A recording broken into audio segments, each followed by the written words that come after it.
So Netflix just released a new documentary entitled The Truth About Jussie Smollett. Have y'all seen it? We talked about this case when it happened back in 2019. We did multiple lives about it along the way, when it initially happened, when he was charged, when he was sentenced, and after it was overturned. In summary, this documentary basically confirms a lot of what we had told you guys way back when this stuff was unfolding. The bottom line is we told you that something wasn't right, that there is a fly in this buttermilk and that this story isn't right. Not Jussie's story, but the story that's being crafted by the Chicago police. So let's take a look back at what we actually told you. I'm Heit. And I'm Cheri. And you've discovered Axiom Amnesia.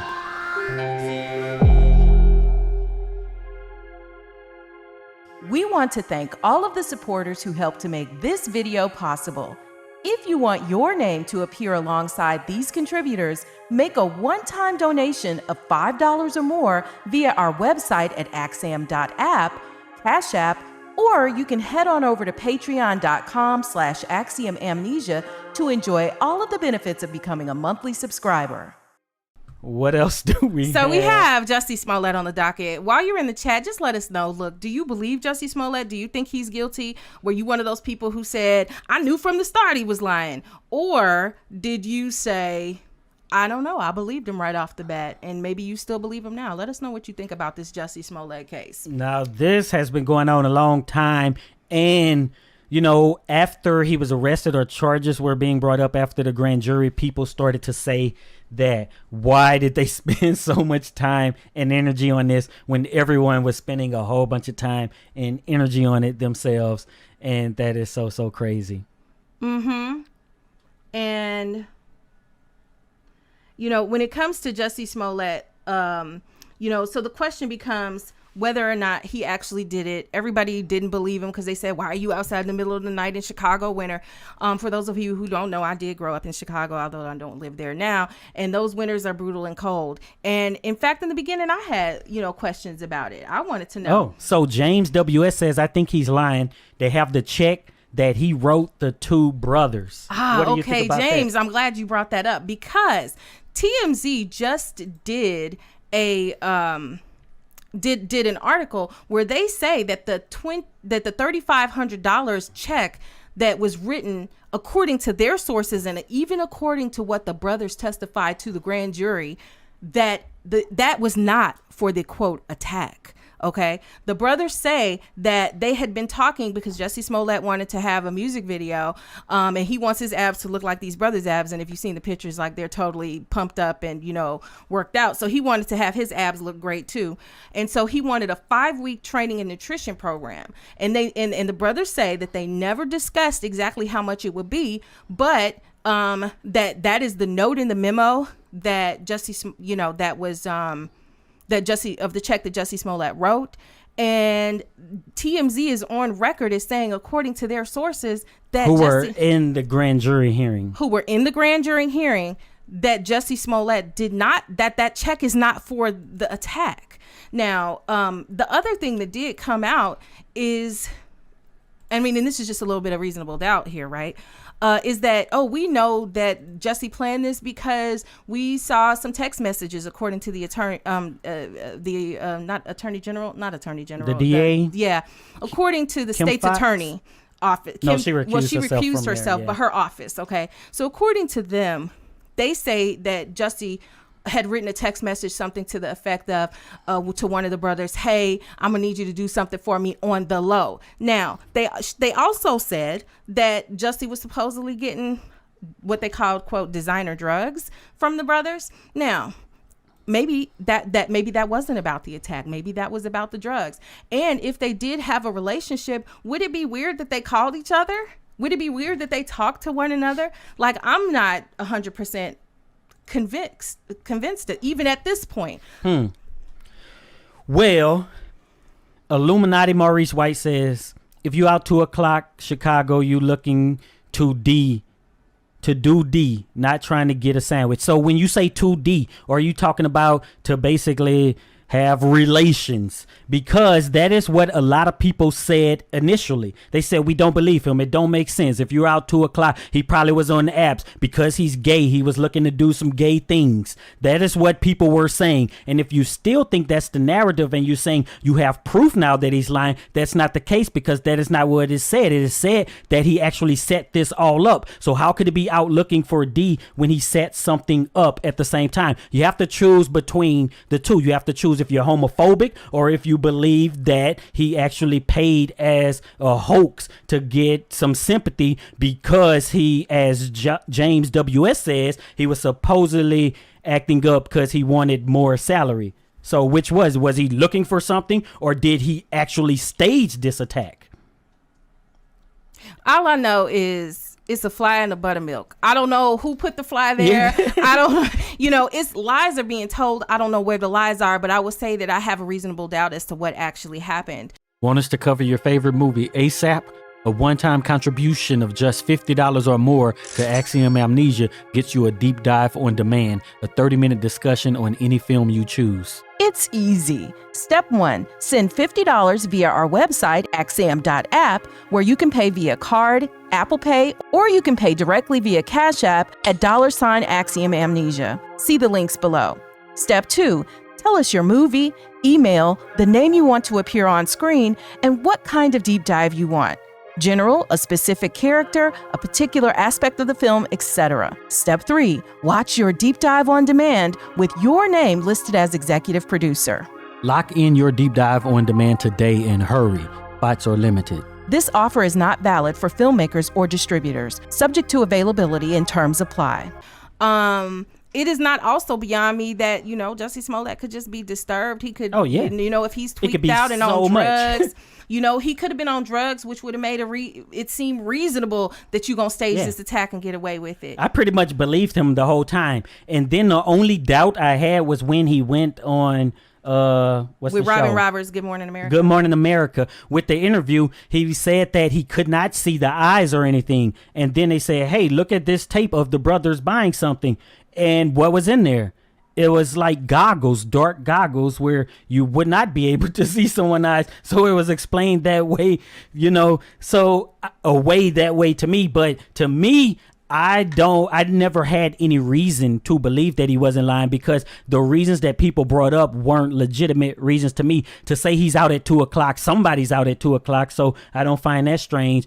And to me, what it stems on that people are starting to talk about now is that, hey, these guys were under arrest because maybe, hey, you could attack somebody that you do know. And then, like the commissioner kept saying, in the 47th of the 48th hour, they basically said that that Jussie Smollett paid them to do it. So if I'm charged with something and I may be have consequences for something that I've done, then why not just say that, somebody paid me to do it? And why would that person be the one who is actually telling the truth, when all evidence that we could see or the narrative that they tell points to them, even though I can't even say that they did it? But if it all points to them, hey, look at they buying this stuff, we found all this stuff in their house. They say that they did this, and the only thing is, after being accrued, he paid them. Do it.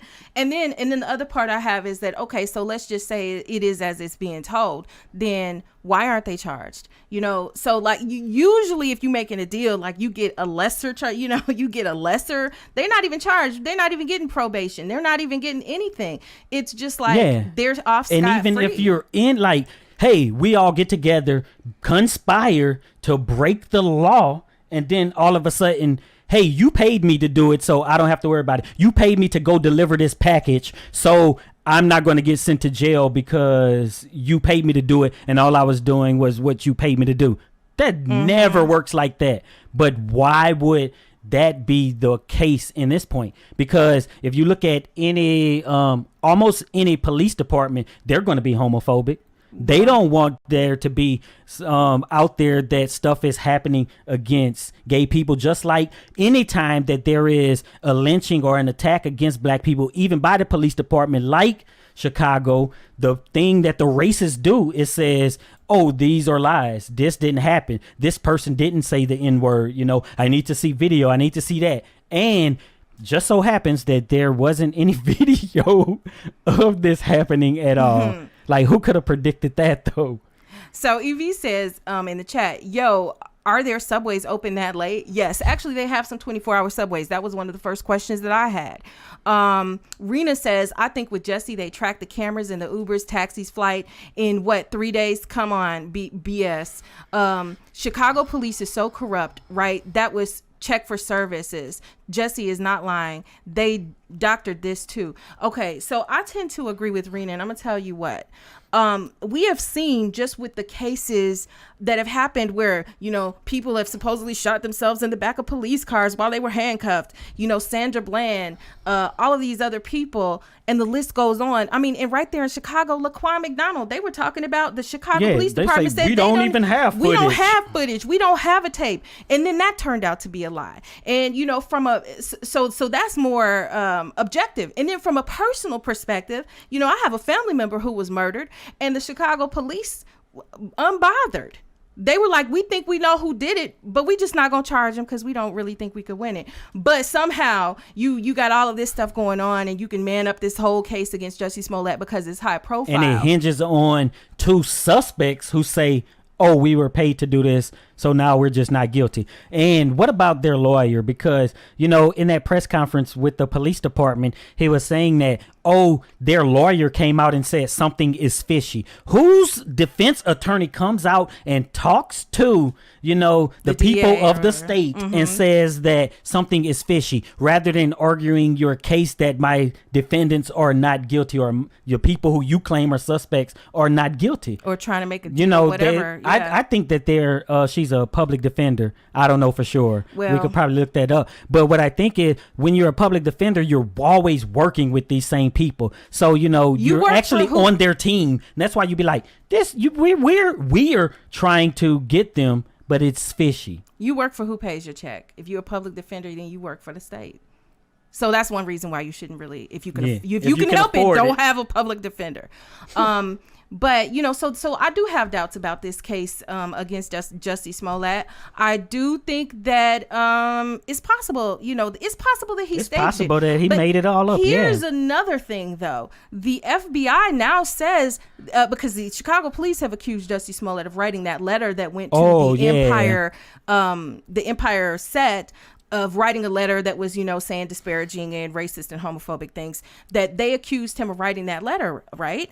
But the FBI is saying that they're not convinced that he wrote the letter. Yeah, but I think that also could be the same that the Chicago Police Department did, where they said, oh, he's still being treated as a victim. They're just saying, we're not going to say definitely, but it does seem like they're saying that, you know, we don't think that he sent that letter. And then even if that did happen, like, all of this could point to those two guys, right? Where even some reports, you know, a lot of people lying, so we can't even take what was reported as true, that they were looking at the magazine clippings and stuff, possibly from where they lived. I don't know why they were living together. Were they living together? So why couldn't they just send a letter themselves? Why does he have to be involved in every single step? Because that's who they want to, you know, convict. So they're just going to try to tie him to every step in the process. James W.S. says, I think this is a bad look. It's going to delegitimize a lot of other racist things that come out now. People are going to think everyone is lying. No, I don't think that's the case. What I think is that the racist folks always believe that, or they don't believe it, but they always say that people who claim that they're attacked by racists or MAGA people are lying. So I don't think nothing is going to change with them. But I do think it's a problem if it changes with people who are considered so-called minorities. Look, people within minority cultures are now like devouring self almost. Like it's almost like, you know, you don't have to have a racist person interject and, you know, make all these kind of claims, because we are going to take care of that ourselves. I mean, look at the memes. Look at how, you know, how he wasn't treated like a victim at all. So it's just No, interesting to pretty me. much since the beginning, though. Yeah, and it's just interesting to me. Oh, well,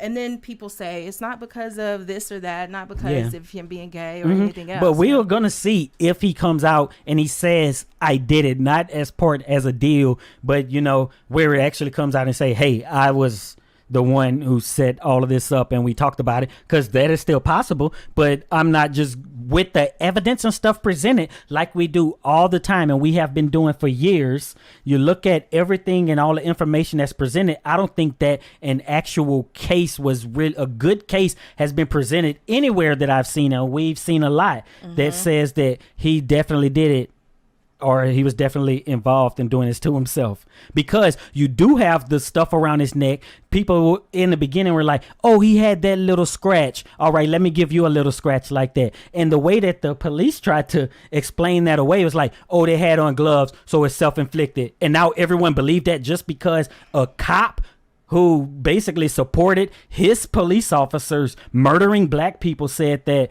this guy scratched his own face. And all I could say is, hey, you could even get scratches from boxing gloves. Why couldn't you get it from black leather gloves too? Like, the stuff that's presented isn't enough for me to just say that this guy's lying. It probably would have to take him saying it. Right. And, Rena says, why weren't the Nigerians charged in aiding and abetting? Yeah. And, those are questions that I have. And, Omar Dunning says, should they have consequences? Illuminati Maurice White says, yeah, every time it's MAGA, the person is lying. And I'm not quite sure if you mean that they're lying because they claim it's MAGA, or if that's just what they say. But, I will agree that there seems to be a kind of like a standard statement. Oh, all I have to say is, like back in the day, it used to be, all I have to say is it was a black man who did insert crime, and that means that it legitimizes it because you claim that it was somebody who's black did it. We can go all the way back to people making false claims and talk about like Susan Smith killed both of her kids and put them we could just take it back to 1865. And this, but like, even though all of those cases come out, who comes out and says that, oh, now anytime anybody reports something that says a black person done something to him is delegitimized and no one will believe them. People still believe them over and over, time after time. So it's just interesting that we ourselves say that now when other people come out, oh, people are going to look at it critically, when you didn't even, when Jussie Smollett came out, or when the story came out, that people just didn't believe him from the beginning anyway. So how could that even change anything? So, I however the spin goes, we'll see what happens with Jussie. He's out, but you know what? Whether he did it or not, like, his career is messed up for the time being. It's over. James W.S. says, I really hope he's not lying. Well, I don't know. If he's lying or not, I don't think it matters, because everyone already believes he's lying. So we're already at that point. They're acting as if he's lying, so that is for the vast majority of people that is the reality. He is lying. If he is acquitted or released, no one's going to believe that he didn't do this to himself. Well, not many, I'll say. People's opinions aren't going to change. So Omar says to Illuminati, that's why I'm pissed at Jussie, because he gave them a green light if they do decide to hurt any of us. Hate groups are at an all-time high. So here's something interesting, right? Because they just found this dude who's in the Coast Guard who had a whole full-on list of people that he was talking about he wanted to take out, had his arsenal that he was putting together, but there's no coverage of that. But we talking about Jussie Smollett lying, when this is a real life case of somebody who was targeting people because of things like their race and other things. Yeah, Gender. That's so crazy. Any last thoughts y'all have on the Jussie Smollett case? We're about an hour in, and we'll probably be wrapping up pretty soon. So let us know what else you have concerning this case. Yep. What's up? What's up? What's up? It's Heit. And Cheri. And we're back again. Yes. Today we're talking about none other than Jussie Smollett. Jussie Smollett. So we have breaking news. Basically, Jussie Smollett has just been sentenced. It actually was a lot less than we thought. He got a 150-day jail sentence along with some fines. We'll go over all of that. But probably the most surprising thing is that Jussie Smollett exploded in court. After the jail sentence was handed down, ultimately he gets 30 months probation. But after the sentence was handed down, he just completely went off.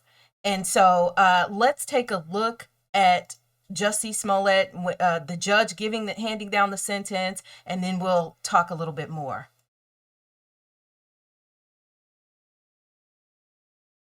I'm fashioning the following sentence, and here's your sentence. I'm sentencing you to 30 months felony probation, and the probation is going to be to this court.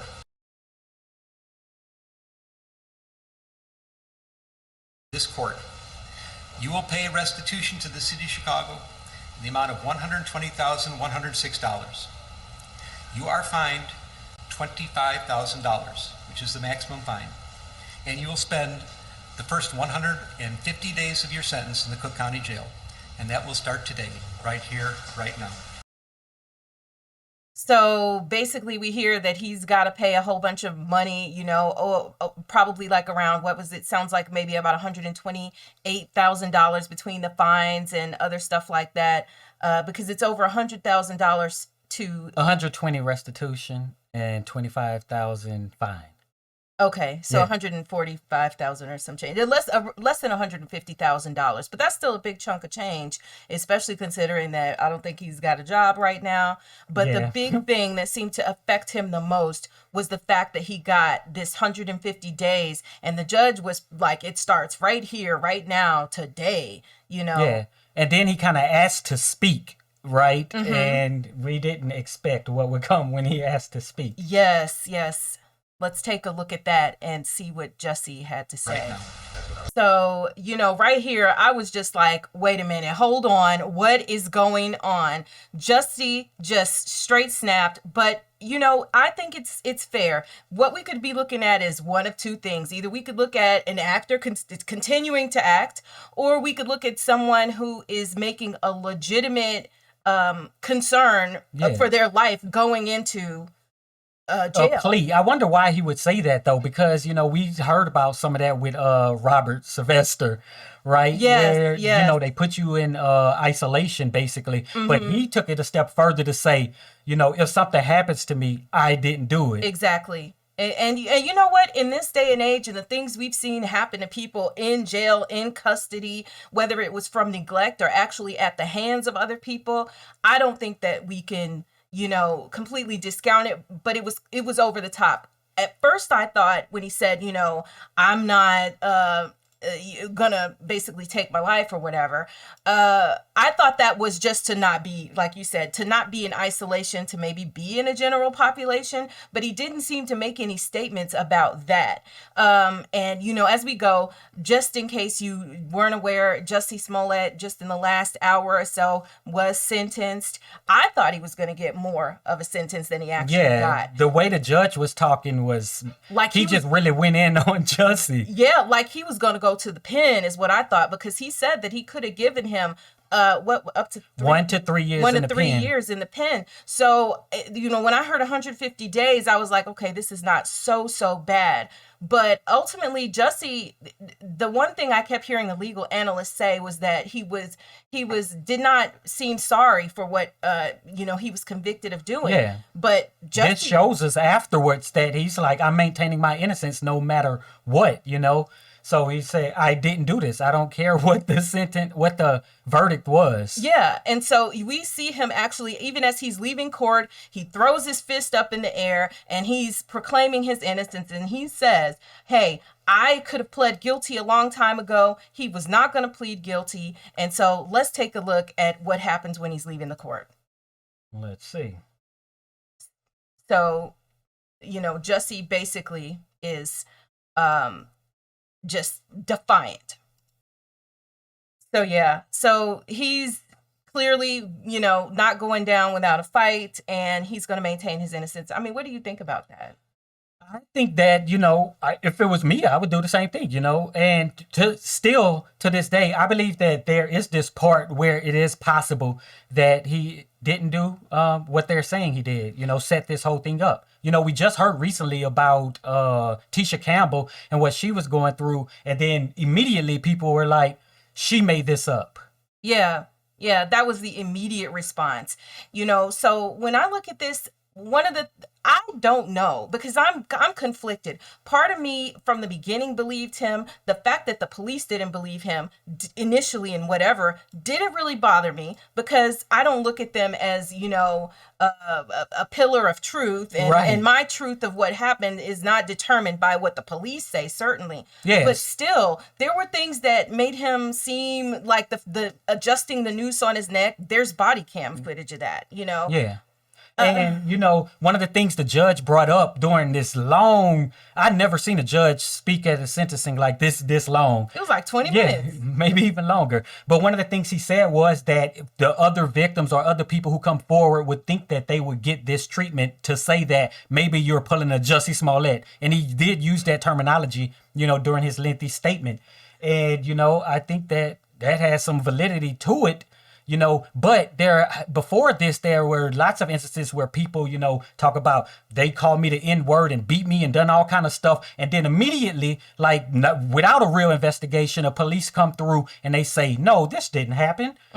This person is lying. And then for some reason, the public, take sides or just take what the police are saying as gold and run with that and say, oh, this hate crime did not happen. Right, right. Because the way it's supposed to work is that, the police, the courts, we're supposed to be able to believe their findings, what they say is true. But we know that the criminal justice system is very flawed. We know that victims oftentimes don't get justice. And so there is reason, I think, to doubt. However, a jury did find him guilty. There was a lot of public outcry and everything. But, one of the things that Jussie, that happened today is Jussie had, a lot of support. Alfre Woodard wrote a letter in support of him. Jesse Jackson, other people who were saying, hey, this is someone who is basically essentially a good person who's done a lot of good things, and he should not be have mercy, let the court have mercy is essentially what they were trying to say.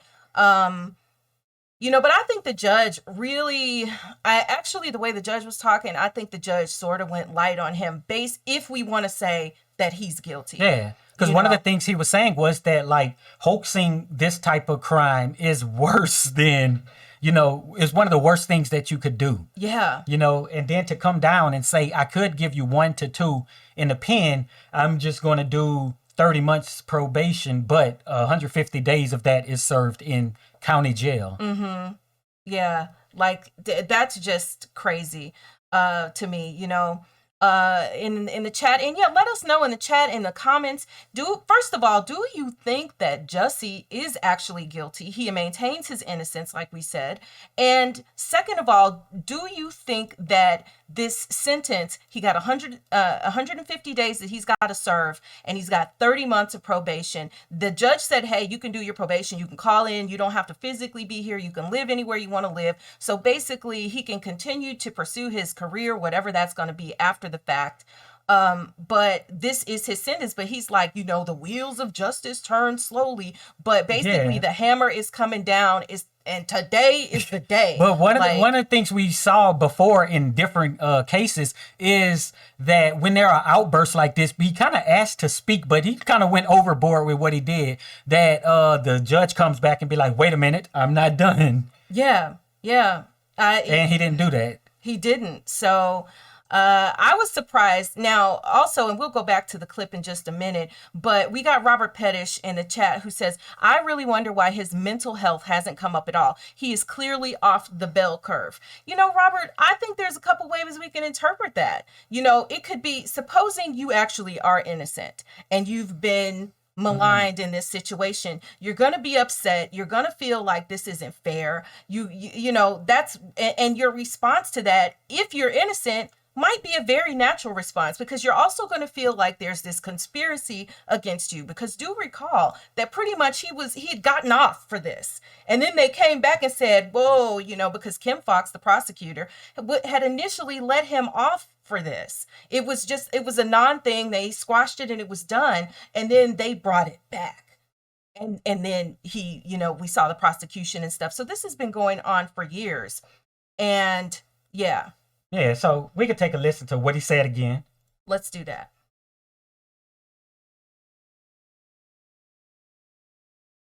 career? Because I think that's kind of damaged.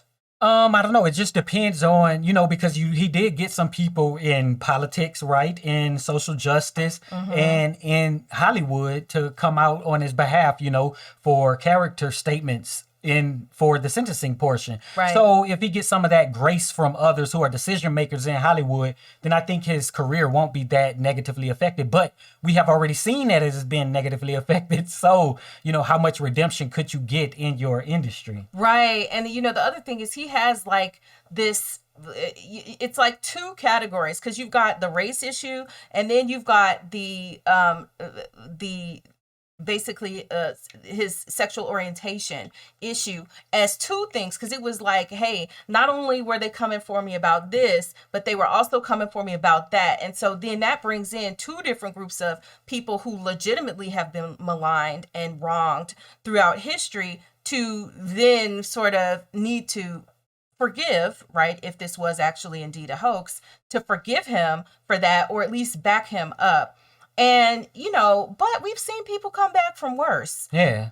And if you're in here, go ahead, hit that like button. If you have any thoughts, questions, perhaps, leave them in the chat.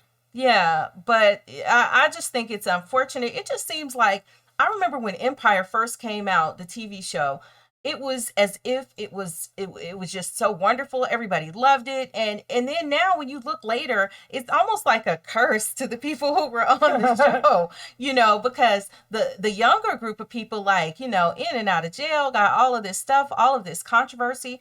What do you think about the fact that the judge actually called Jussie Smollett a charlatan in his address? Yeah. He called him a charlatan. I was like, wait, can you do that? Because I think they can say certain things, but you don't typically see like what a lot of people would call name calling. He called him a narcissist. What else? A narcissist, a charlatan. Basically, he just ran him all the way down. Another thing that he said that he found ironic, and I think the judge was walking this fine line, because it was clear to me that the judge felt it almost ridiculous that you would have Jesse Jackson and other people who have dedicated their lives to social justice in whatever form would come and then support a man who is accused of and now basically convicted of lying related to a hoax where he was supposedly the victim of of crimes and stuff. And so I just look at this and I think the judge felt as if it was ridiculous. Like, and then, the funny thing, because he did say the ironic thing is that then the people who have fought for this are asking for mercy for Jussie. Yeah. But what about the fact that basically this is taking up a lot of time and resources for Cook County and the court system. It's taken up a lot of Chicago Police Department's time. And the judge brought up the fact that there is that everyone agrees there's a lot of crime in Chicago. Being from Chicago myself, I can definitely agree with that. And that this case took a lot away, a lot of resources for other crimes that could have been being solved and everything else to deal with what the judge called a burner. Right. A heater. Or heater. He called my it bad. A heater. A case where there's so much public outcry that they put all resources towards this. We saw it with Heit Pendleton and stuff there. I immediately thought of her. And, let me just say this from a personal side for me. How I feel about this case is that when I think about Chicago Police Department and the resources and all of this and that, I think about my brother, whose birthday actually is today. He would have been 38 years old today, but instead, when he was 28, he was murdered in the city of Chicago, and his case was never solved. Essentially, our family was told that you're just going to have to figure out how to get over it because, we're not going to take it to trial. We, now it got as far as, hey, they figured out 8 months later, they came back with the ballistics and all of that stuff, And they said that, we know who did it, but just don't worry about it. Yeah, we know who did it, but fingerprints on bullets and at the location and everything like that. But they couldn't be bothered to take on a case for an actual Yeah. murder. And like one of the things with the police that we see is that they get I guess like a tunnel vision and say, when they hone in on a suspect or whatever. I think sometimes in cases like this, they say we're going to disprove what this person said happened. Yeah. Right. So I could say that they put lots of resources towards disproving this and, averting away from the little resources that they put towards serving, the hundreds of murders, solving those. Yeah. And every year, off the chart number of murders. My brother was murdered in 2012, unsolved. Look at all of the unsolved murders and things in Chicago. But then it's only if you get a certain type of attention, that they care about even solving it. And now, I haven't lived in Chicago in many years, but now every time I turn on the news there, it's like off the chains, babies and little kids and, pregnant mothers and all sorts of people who never get justice in the system. But the courts will find and the system finds it acceptable that we're going to make an example of this guy because of hoax. And I get that in general, if it is indeed true that he committed a hoax.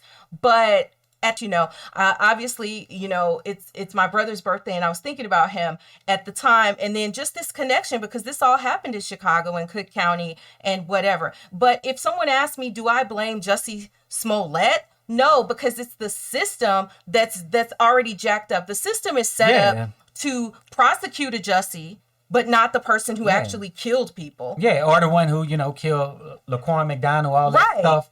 It's that the resources are going to, wherever. Their resources are not prioritized properly. But then in a sentencing of a case of this sort, they say, oh, you diverted, you changed the priorities of, the resources and how we, disperse those resources. But you didn't have your priorities together and anyway. then you want to say, but we care about the crime. We care about prosecuting people. We care about this. But I can tell you from a firsthand experience that no, that's not the case. Half the time when we would go see the detective to find out what was going on with the case, the detective wasn't there. Well, I remember sitting there one time when I had visited in town to see what was going on, and my mother and my sister were sitting down there in the lobby of the police station waiting and waiting and waiting, and she kept us waiting for 45 minutes before she finally showed up, and was like, I too would like to know what happened to him. Well, you know what? Ain't it your job to know what happened? Isn't it your job to figure that out? But you're saying it like you're sitting on our side of the fence. But you know what? One of the things that we've been finding is that, people used to make fun of what they would call like the amateur detectives, the amateur sleuths and stuff like that. But now we're finding that the people who are on YouTube are solving crimes better than the doggone police.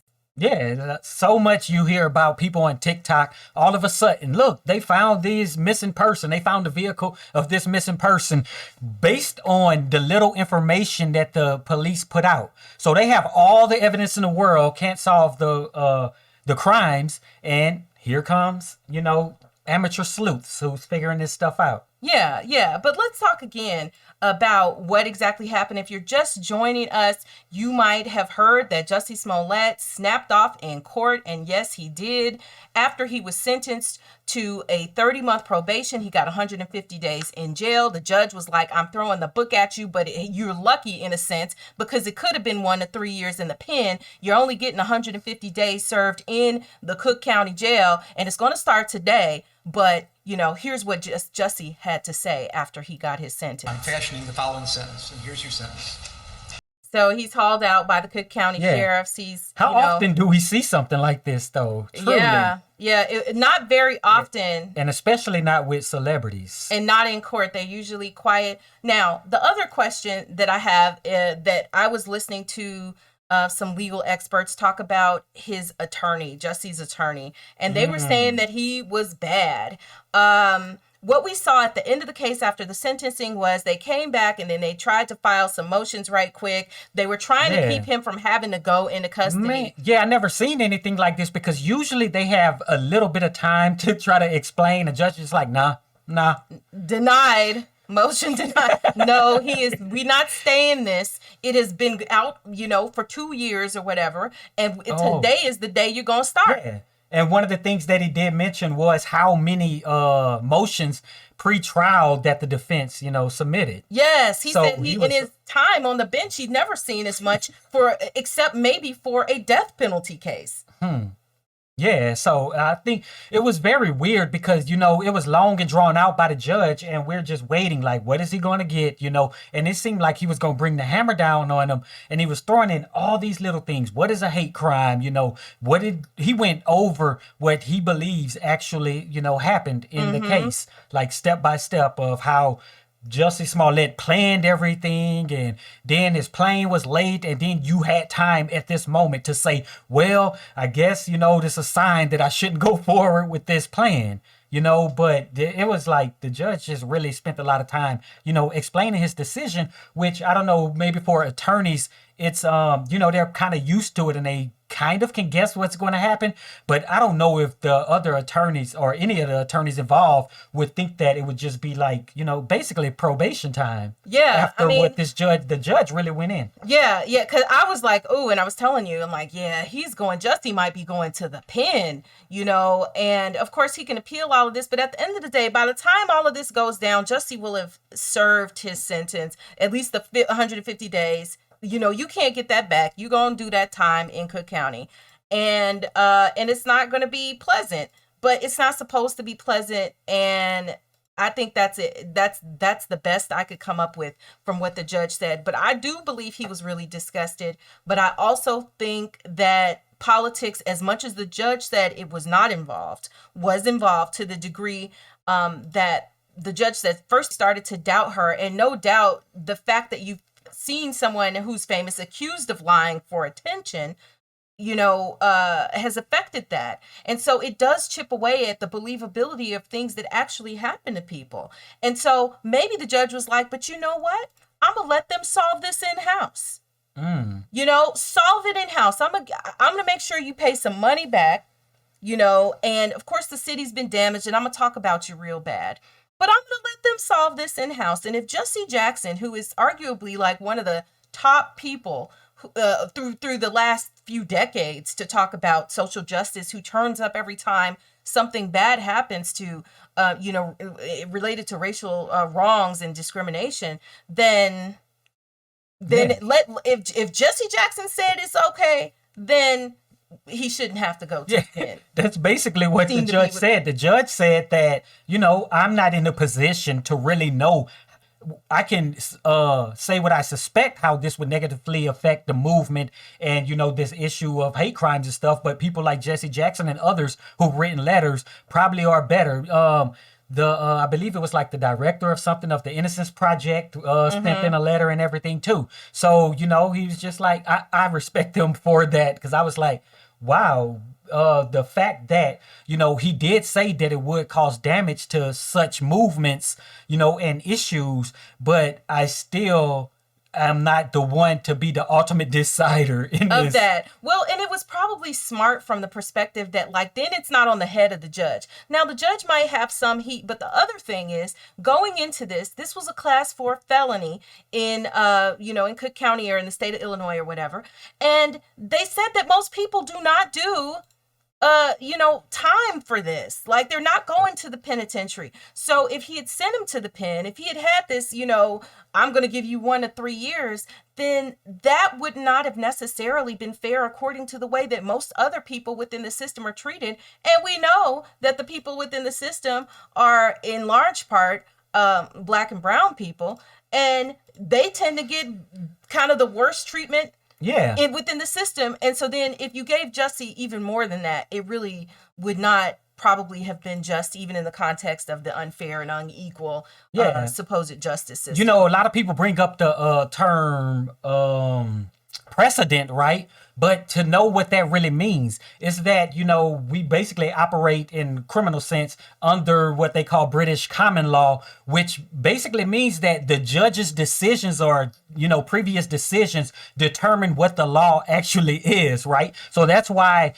attorneys for both sides had to come up and say that, cases of this matter usually end up in probation, right? And then the prosecution come up and say, well, there is this one case that isn't as bad as what Jussie Jussie did, where somebody ended up spending months in jail, or years in jail. But the more and more of those cases that happen, that basically becomes the standard of what happens, when we get cases like this. Michael in the chat says that Jussie should have spent 5 years minimum. And I mean, this is the case that evokes a lot of emotions, because on the other side of this, if you're a person who does believe, as he was convicted, that he did make up this hoax, then it points to certain groups. One big important thing is that the person who Jussie says did this to him, or people, were wearing those red MAGA hats. And so it is pointing the finger at a particular group, and whether or not you agree with them or not, if this is a hoax, that's wrong, because it's like framing them. And but see, one of the things is it's kind of like what I was just speaking about, right? But you can't just go in and be like, bam, you get 5 years for a crime like this, with no felony priors, right? And stuff like that. But the prosecution did bring up that, the issue in California where they say he lied to a police officer after a DUI. But even the judge said the most he could probably do was 3 years in prison. Yeah. And he said even that he couldn't, the judge said he didn't see how he could even essentially justify that, right? And argue that. And I felt that part of it was fair. Now let me just go down the path, because we know everybody doesn't agree about whether or not he was guilty, or not. But let's assume that he's guilty. If he's guilty, how long should he have spent? Tell us in the comments. Tell us in the chat. Yeah. How long do you think that Jussie, or do you think he should have just done probation? Do you think this sentence was fair if you believe that he's guilty of what he was accused of? Or do you think it was unfair? Was the judge too light? Was the judge, didn't bring that hammer down enough? Yeah, and what is this, 5 months, I believe? Yeah. He spent, this whole outburst and everything was like, this was all over 5 months in jail, though, too. That's what I'm saying. Perspective. We haven't seen people who got sentenced to 20 years talk, grandstand like this. But I'm gonna turn and say this, though. No matter what happened with Jussie, he still has a privilege. He has rich person privilege. He has money privilege. He has I got rich friends privilege. I got political power and sway privilege. He's got all of that. Yeah, I know people in high places, Yeah. And that's one of the reasons, right? So somebody else who may have done something like this, hoaxed a crime, then they're not getting, people at the top of the Innocence Project and Rainbow Push Coalition, writing letters on their behalf when it comes down to sentencing. Yeah, and no matter what you say, and the judge brought this up too, there are cameras in the courtroom, there is press, there are people who are here to see what will happen. In the average case, even if it's recorded, even if it's available and you could stream it and watch it, most people aren't interested when Joe Schmo down the street is in court because they suggested that he lied to a police. They're not there. And so I don't think the pressure is on the judge to actually be as fair in those situations either. So I'm sure these people get letters from, hey, I got a letter from my pastor, a letter from a teacher, a letter from somebody within the community who says, I'm not this one bad act that I may have done. But does it weigh as heavily as it does for Jussie Smollett? Yeah. So let's say he's been proven guilty. Let's say he's definitely done it. What about the instances where you get the so-called Karens, right? Who are making these reports to police as if something happened that didn't happen. Right. And the penalties for that. Right. I think about the woman who was in the bird watcher Karen, where the guy. Okay, now the more times I watch this, the more I feel like it's a soliloquy, like it's a monologue performance almost. Yes. And he could be performing whether or not he's guilty, right? He says he's innocent, but this is definitely a dramatic performance. It was meant for dramatic effect, and no doubt I'm sure he thought about this ahead of time, what he might say. I don't think it was off the top of the head. Yeah, and it's just the point of, if anything happens to me, like, where does that come from? Because it could be that you're planning something, and if you're this scam artist, then you're like, I'm gonna run y'all off, even after the fact.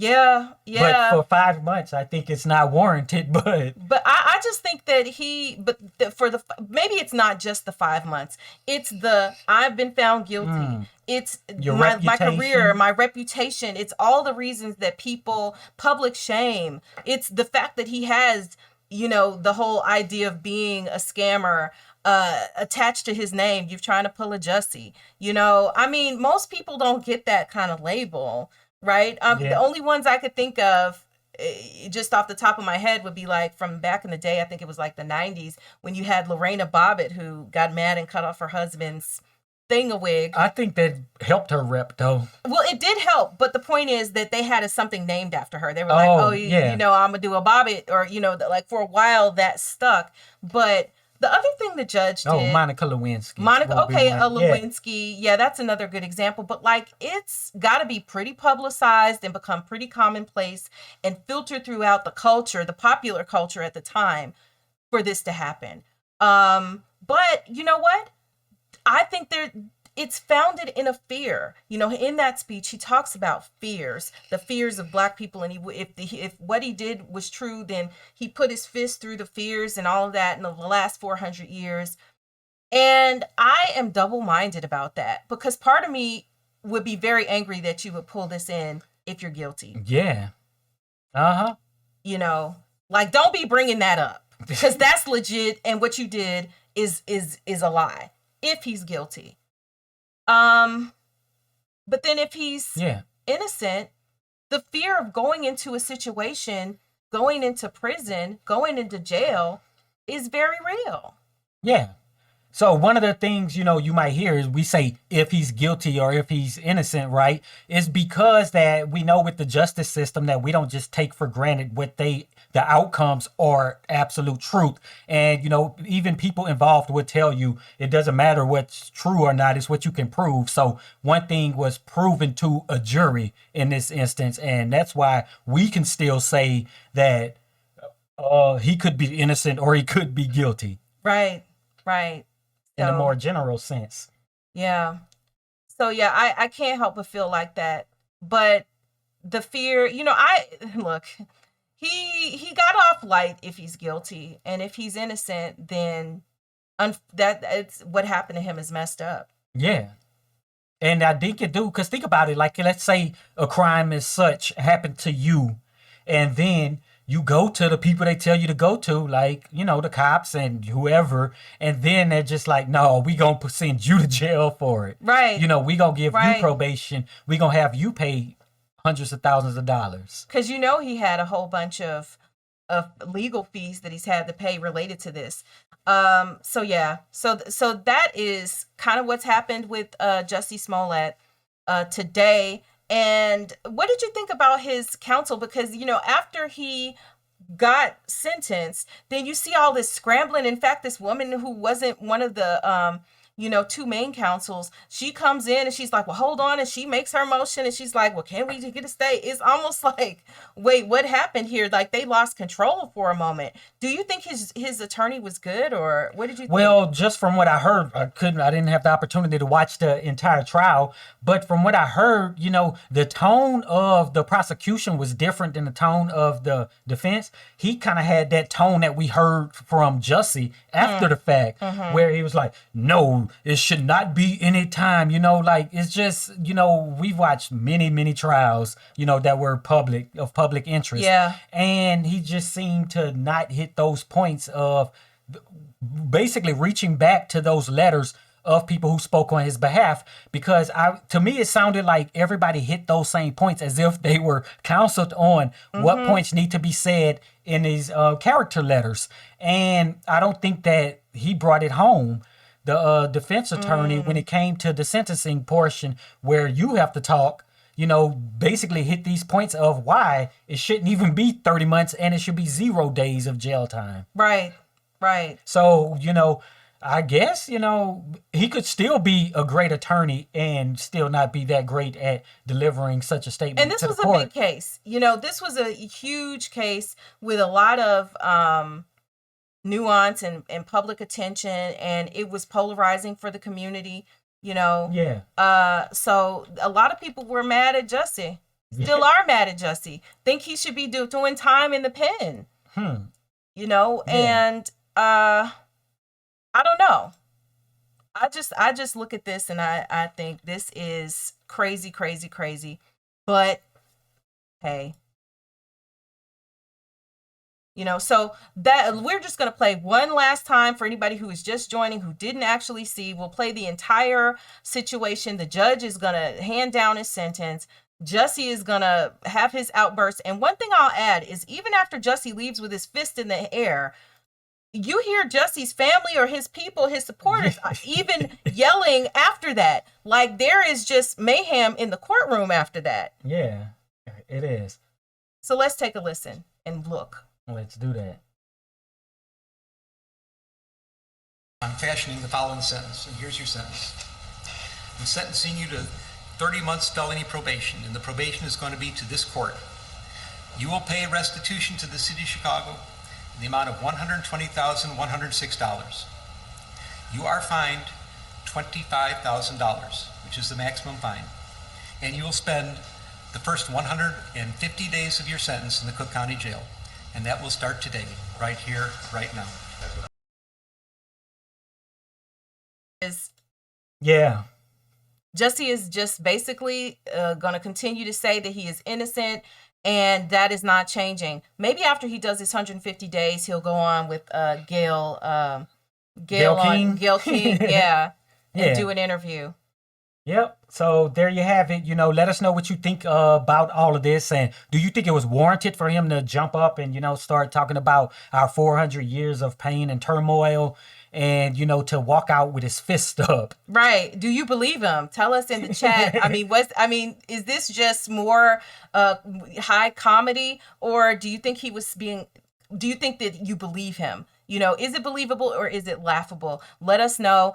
For those of you who don't know, you should visit axiom.app, and you'll be able to look at all of the recent videos across all of our channels. And I'm putting that on the screen right now just so y'all can see it and see what it looks like, because there are a ton of videos that are over there. And also, I think that there are at least about 100 exclusive videos that are available for our Patreon members and our YouTube members. So if you're interested in more of our content, as I've seen many of you binge watching, be sure to check those things out. We're here. Hey, everybody. It's Heit and Cheri. Yes, we don't normally talk to you guys this late at night, but we needed to come on to have further discussion of the Jussie Smollett case. Jussie Smollett is free after serving just 6 days of his 150-day sentence, and he was released from jail tonight after a court agreed to stay or put on hold the 150-day jail sentence that had been handed down last week. This was the result of an Illinois State Appellate Court granting a motion on Wednesday that he be allowed to be free on bond pending an appeal of his conviction. Smollett walked out of jail around 8 p.m. Local time in Chicago. He was wearing a mask. He got into the waiting vehicle and he did not answer any questions. He was out of there. I guess everything he had to say was, he said it after the sentencing. Yeah. We saw when he said that, basically he was innocent. He professed his innocence. And so what we've been seeing in these past few days since his conviction would be his family. His family's come out and been very vocal about, the unfairness of his conviction. He's also had other famous people speaking out on his behalf, saying that his conviction and his sentence, well, not his conviction, but his sentence of the 150 days was just not right, that he had to serve that. So tonight, we want to get into a discussion about this sentence, about what happened, and then furthermore to talk about why people feel that this sentence is unfair, and it's almost like it's split down the middle, 50-50. So let's get into that discussion. We welcome you in the chat to make to make comments about all of this, and we will address your comments as we see them. And if you're watching this after the fact, please be sure to comment, subscribe, like this video, because we want to have more discussions like this in addition to the discussions that we normally have here on Axiom Amnesia. So let's start with this 150-day sentence. The question about, was it fair? We did a poll on our community tab right after Jussie was sentenced to the 150 days. And, we are going to talk about that because I wasn't expecting the results of the poll to actually be what they turned out to be. Were you? No, I wasn't. Yeah, let's show this poll. So about 50% of the people said that we asked the question whether the sentence was fair. And so in full disclosure, let's talk about what that sentence was. That sentence was 150 days in jail, 30 months of probation, a fine of $25,000, and restitution of more than $120,000 to the city of Chicago for lying about being the victim of a crime. And we asked, was this a fair sentence? So 29% of the people said, yes, this sentence was fair. 50% of the people said, no, he should not have had to do any time between bars or behind bars.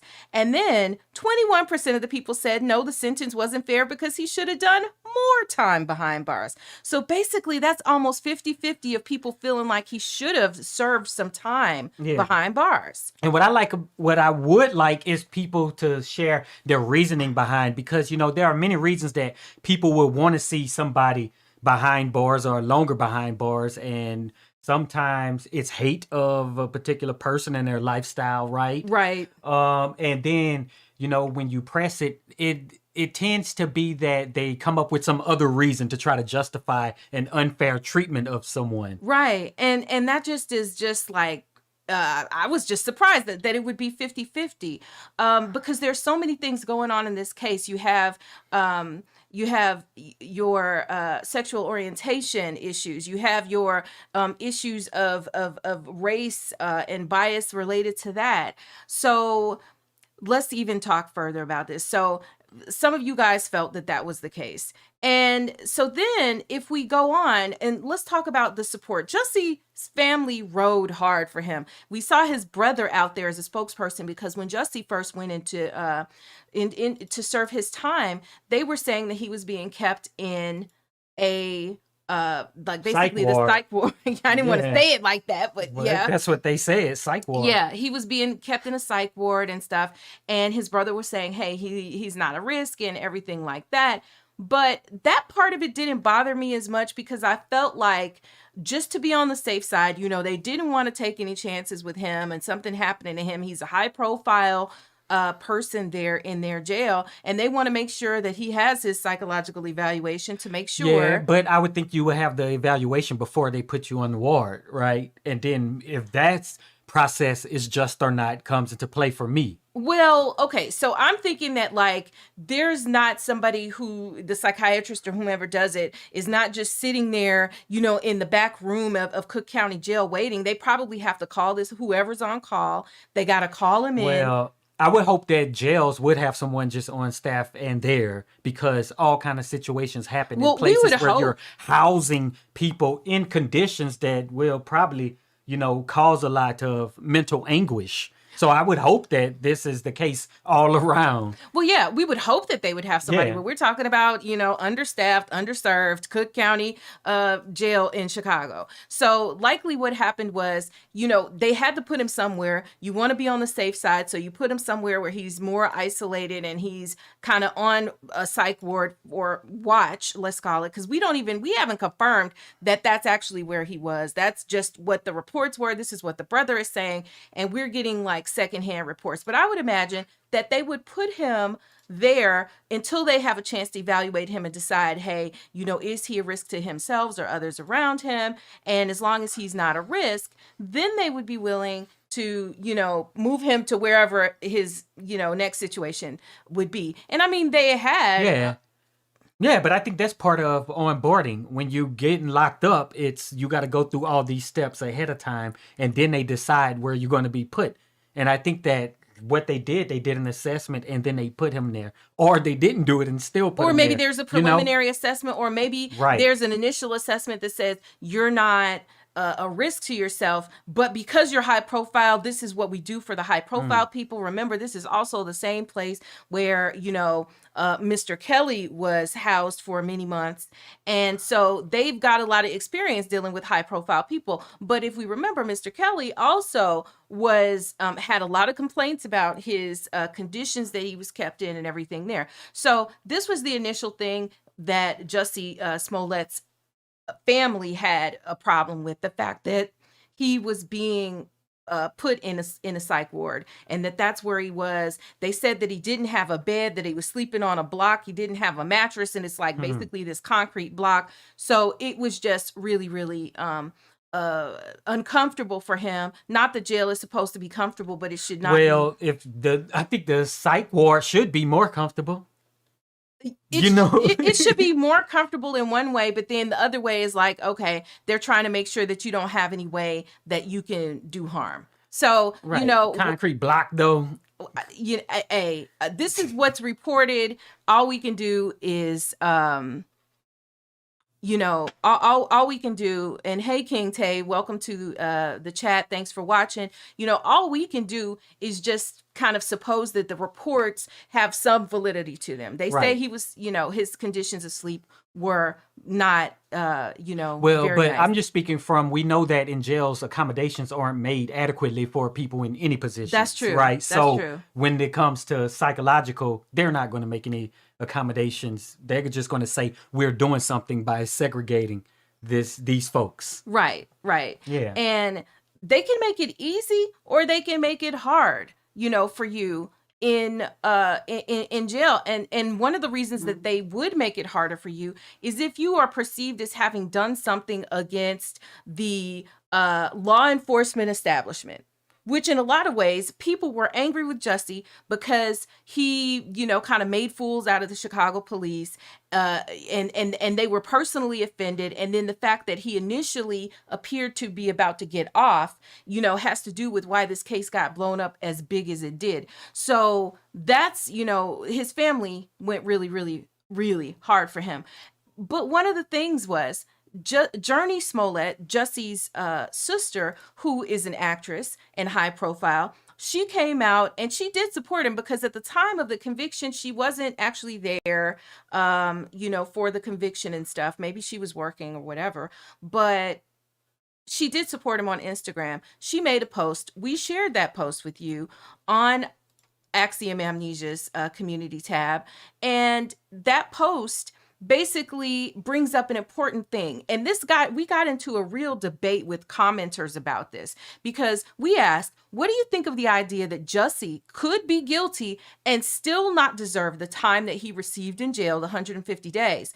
And so then we went on to explain that following the incarceration of her brother, Jussie Smollett, Jurnee showed her support by posting on Instagram, and she also stated as part of what she said that you don't have to believe in his innocence to believe that he should be free. And apparently a lot of y'all, probably that 50% who felt like he got the time he deserved or he even deserved more time, were like, no, we're not having this. A lot of you guys felt like the fact that it was found guilty means that he deserved the sentence he received. And I couldn't disagree more, because sentencing and innocence and guilt, like, we could look at that as two separate things when you're talking about disparities in the criminal justice system, and the way that people are being treated. Yeah, and a lot of times, so you get the people on the other side too. Like, so for instance, we get police officers who are convicted, and then people say, oh, they didn't get enough time, right? Even though, there may be maxes for the certain charges that were brought, right? Right. So then you get the other side to say that, well, I don't care what the guidelines are for sentencing a crime of this nature. This person should just get more for whatever reason that I believe is right. And then call that just, when it's just basically the person's personal opinion on the matter. But to say that the law is what they're applying in the situation Right. as a cover. Right. And one of the things, we were going around and around in the comments of this community tab post is that, well, he did it. He's guilty. He's a piece of crap. He's terrible. He's a bad person. And Maria, hey, Jussie is full of mess, Maria says. So, Jussie may well be full of mess. Okay. We don't even have to argue with that. But the question is, just because he's full of mess, should he receive a heavier sentence based on something? Should he receive a heavier sentence than another person who is full of mess? Yes. And I think that the criminal justice system should be doling out punishments or remedies equally, regardless of, all the things we talk about, race, gender, creed, sexual orientation. None of that should matter. It should all be the same. And the only time you should have more punishment should be if the severity of your crime was more. Okay. And we're going to get into further discussion about that because Kim Foxx, who's the state's attorney there, who made the initial decision that she wasn't going to actually prosecute the case, which a special prosecutor was brought in to that essentially prosecuted and all that. We're going to talk further about that. But this is, I think, something that people are missing in the details because this story is, salacious and juicy and, oh, he lied. It was a hoax. We get all of that. But underneath this is fairness in the criminal justice system. Because so one of the things is you have your elected officials who make decisions, right? And then you had a woman who did initially make a decision on whether or not he would be prosecuted and what punishment there will be. And then it comes back to just say, hey, now we need to kind of disregard that, what this woman has decided. Right. And then let's do something else because somebody, a judge who just out of the blue decided that he didn't like however it was disposed, right? Right. Even though we never see this happen. Where a judge somewhere else just says, hey, I don't like what's going on over here. We need to take a look. And usually what we see is famous people usually get better treatment, right? Because you're famous, you're going to get better treatment. But then now, we see people who are famous and sometimes it's not always better treatment. Once the courts catch up with them. So what I thought would be good for us to do is to go over and let's look at Kim Foxx did an interview with WGN, which is Channel 9 in Chicago. And she talks about why and how this sentence came to be and why the sentence was not right and the implications of the sentence. So we're going to go through that and we're going to kind of stop along the way to talk about what she has to say. It's been 3 years for a class 4 felony where a decision was made. And for the last 3 years, there's been this deliberate attempt to upend the decision that my office made. So that's basically what I was saying, right? The office made a decision, one of the highest elected positions, right, in that sort of a discipline, right? Right. Yeah. Right. Mr. Smollett was given 150 days in Cook County Jail. Last time the special prosecutor had a case of R.J. Vaneco, the man who was accused of punching and killing someone, he got 60 days in jail. You punch and kill someone and get 60 days in jail. You lie about a hoax in which you are the victim, which is not to dismiss it, but you get 150. And so what I would say is that Cook County's criminal justice system has had racial disparities throughout, and this is a clear example of what that racial disparity looks like.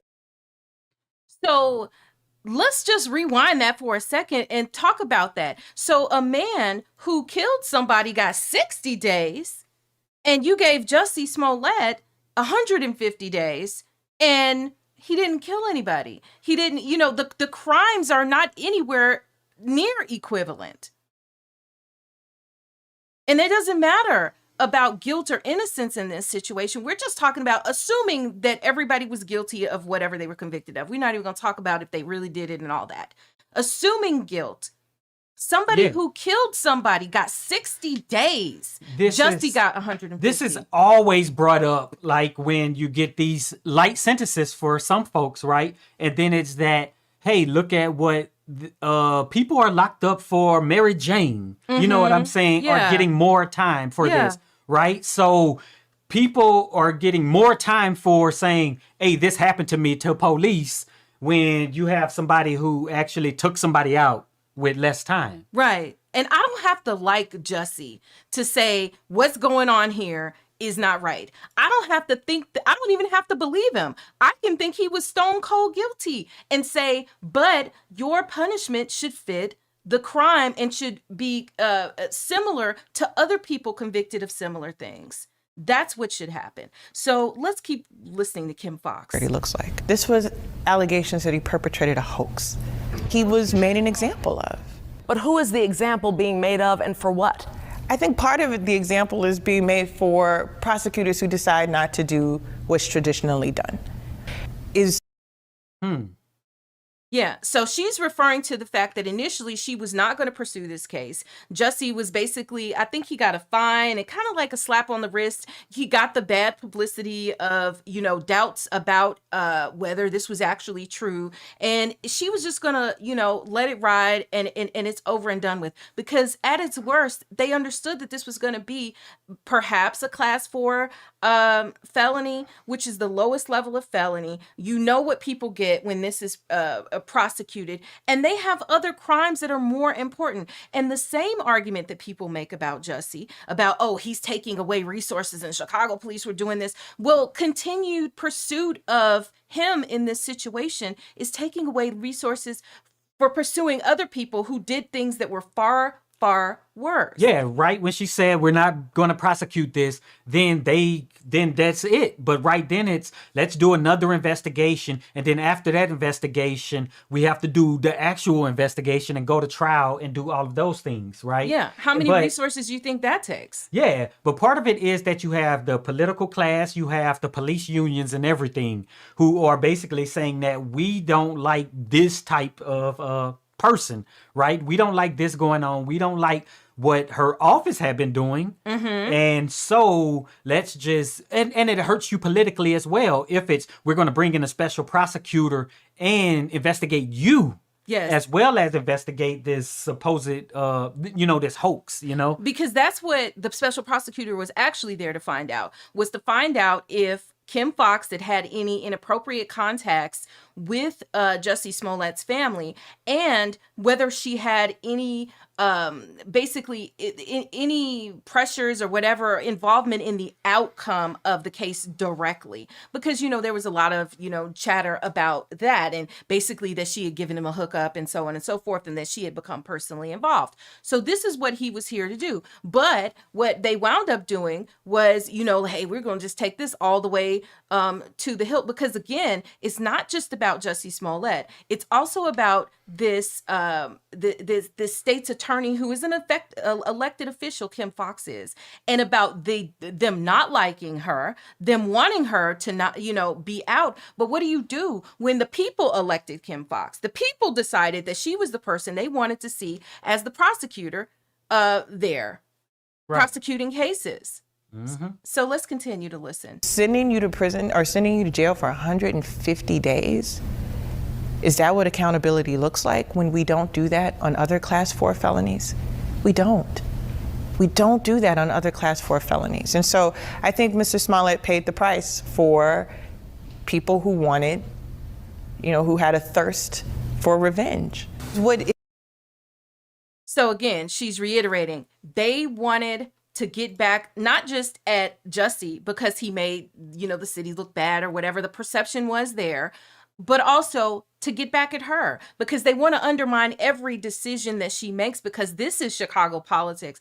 And being from Chicago myself, I'm familiar throughout all the years with, the way Chicago politics works. And it is a machine, and it is ugly, and it is dirty.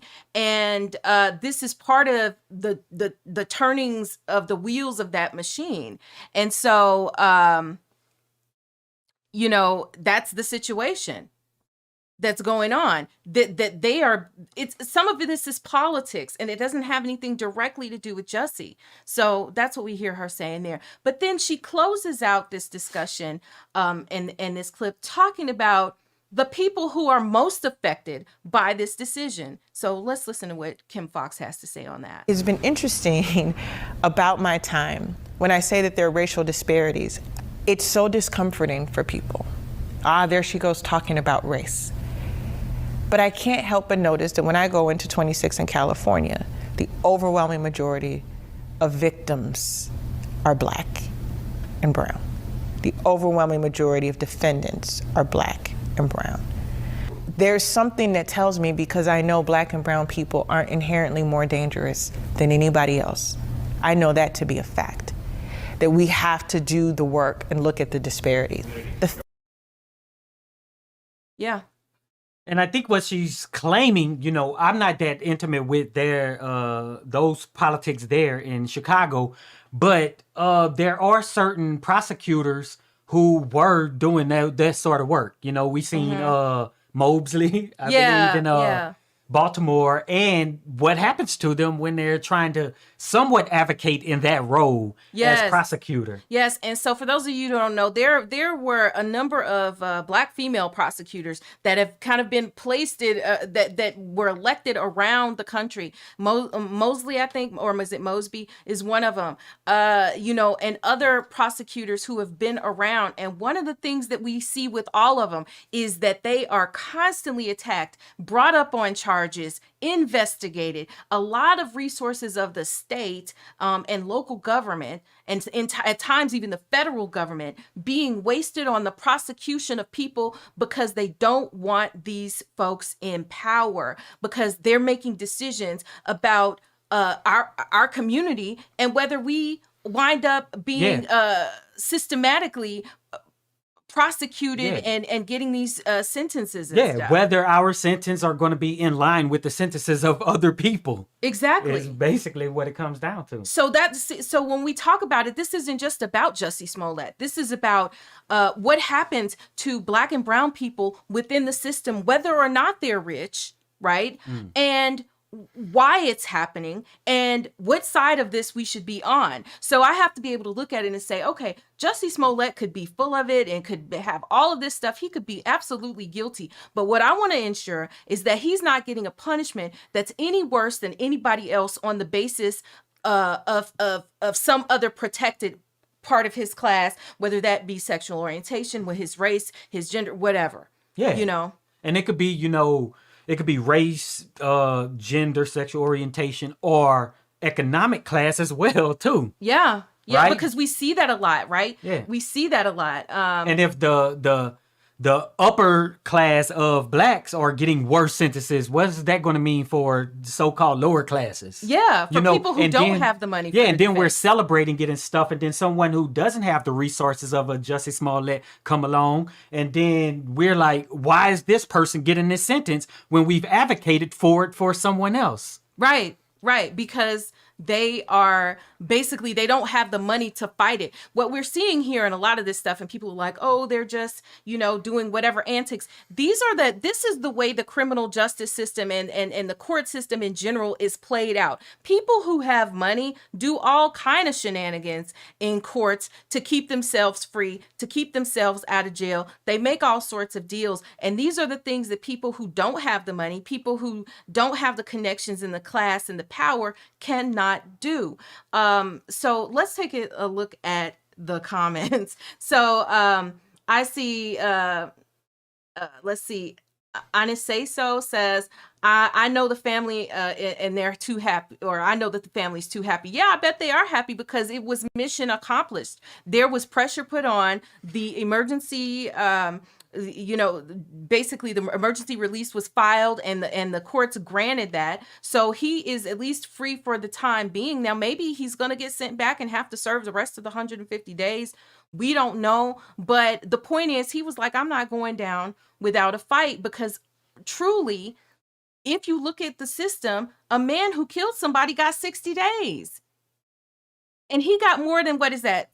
Almost 3 times. Almost 3 times. Yeah, that's crazy. You know, and then I see somebody, Yo Folks says South Side. That's right. I'm from the South Side of Chicago, so I got to represent that South Side. Somebody else says Bricktown. Okay. Where's Bricktown? That's, I think, West.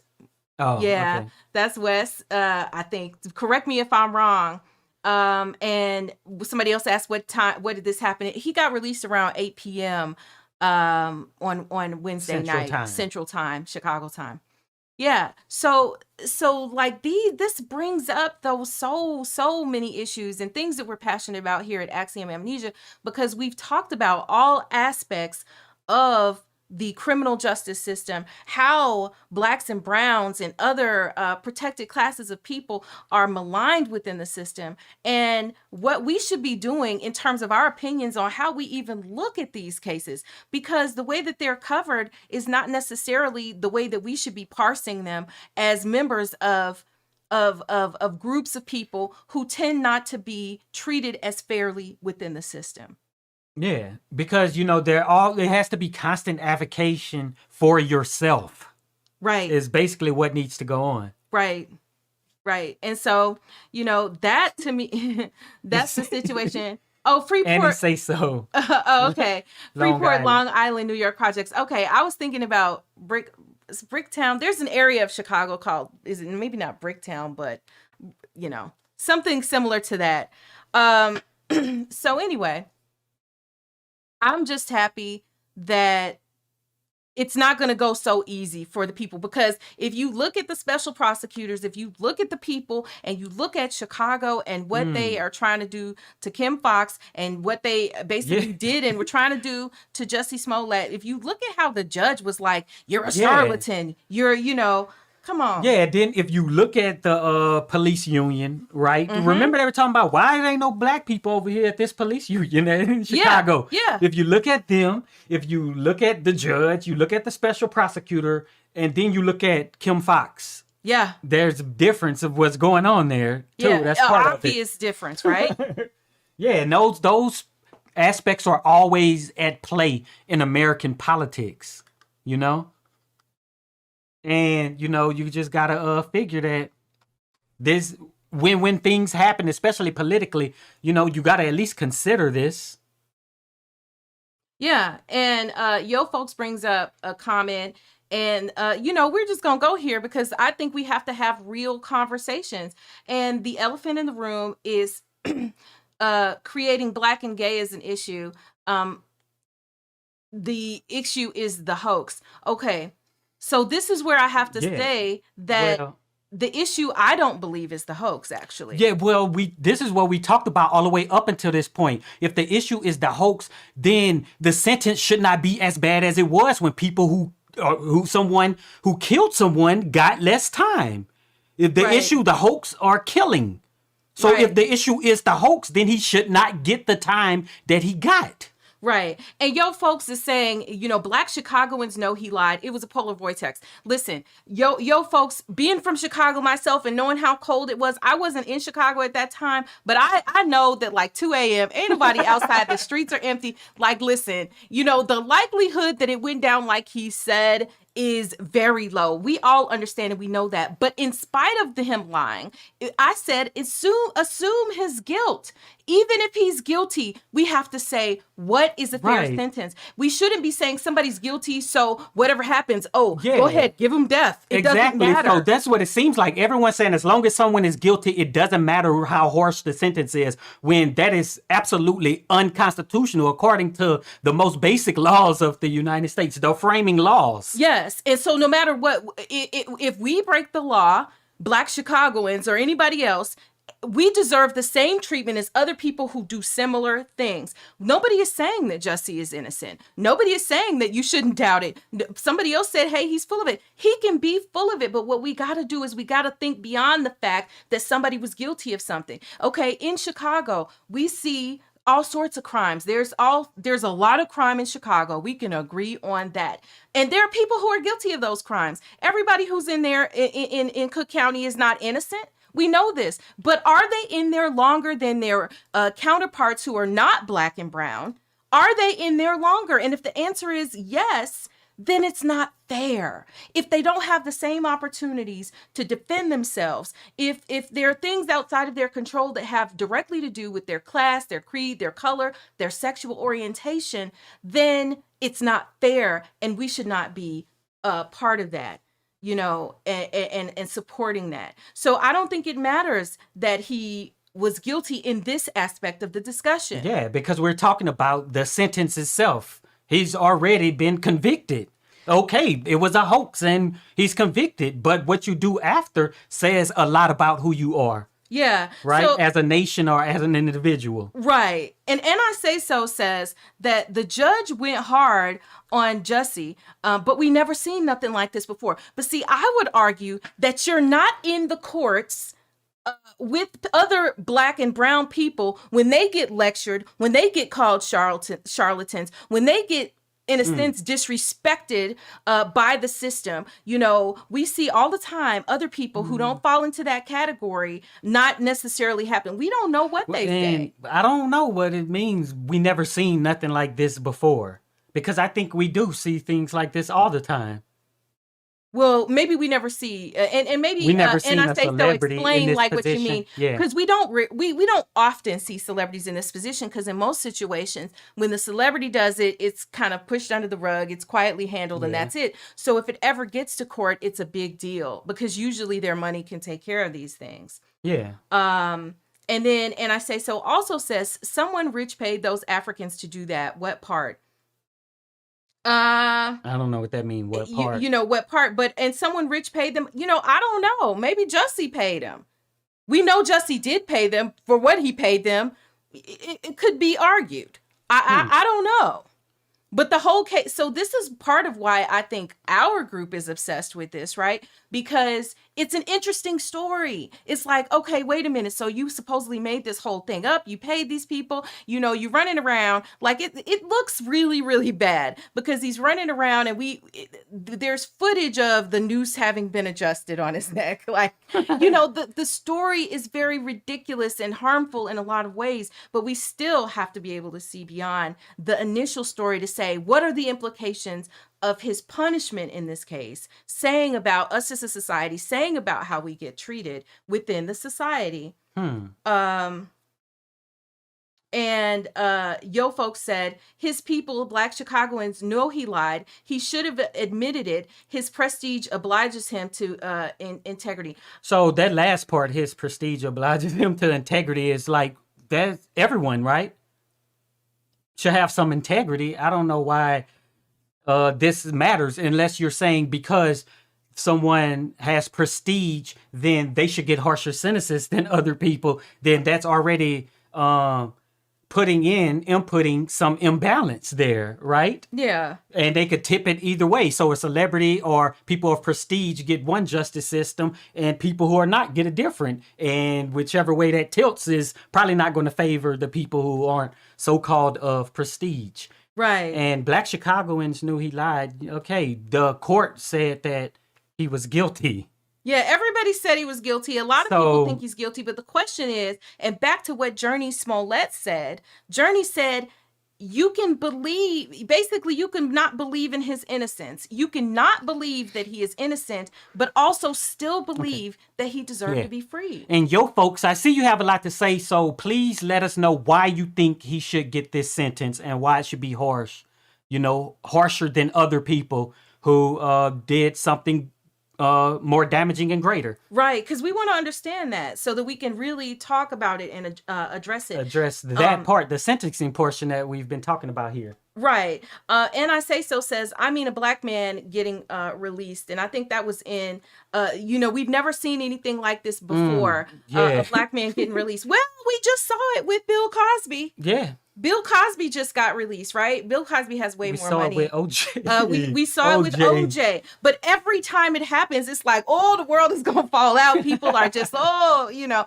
But so just think about that in a nutshell. When we see other people who are not black and brown get released and, you know, we just go, you know, that's the system. You know, they should have got more, but they didn't. When we see the affluenza kid who went and got drunk and did all of, went, got drunk, did all these things, killed people, and then gets off free, don't have to do any jail time. His mama helps to smuggle him out to Mexico. They run away, do all of this. Nobody is still in jail.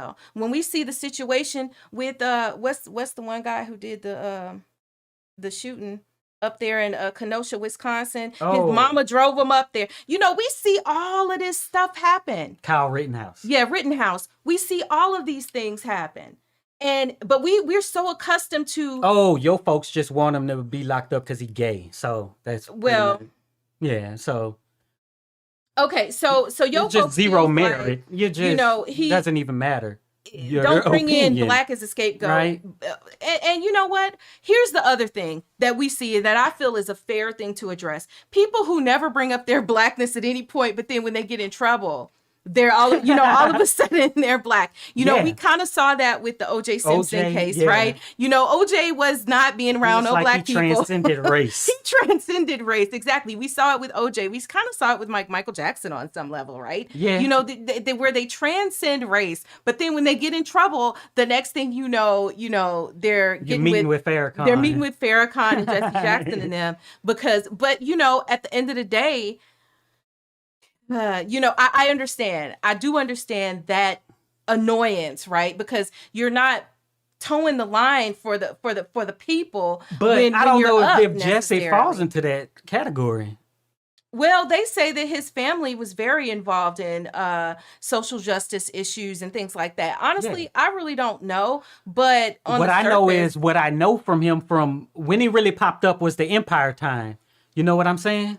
Yo, folks, we want to give you a shout out. Thank you for joining the cast. And this is a great time to talk about members and memberships. We do offer memberships that have member only content, which means that you're going to get exclusive content. There are things that we want to talk about, stuff like this conversation, real conversations that ultimately are not just going to be for the regular YouTube streets and ears. And so we definitely want to thank you, yo folks, for supporting the channel. This is a way you can support the channel, and so we really, really appreciate that.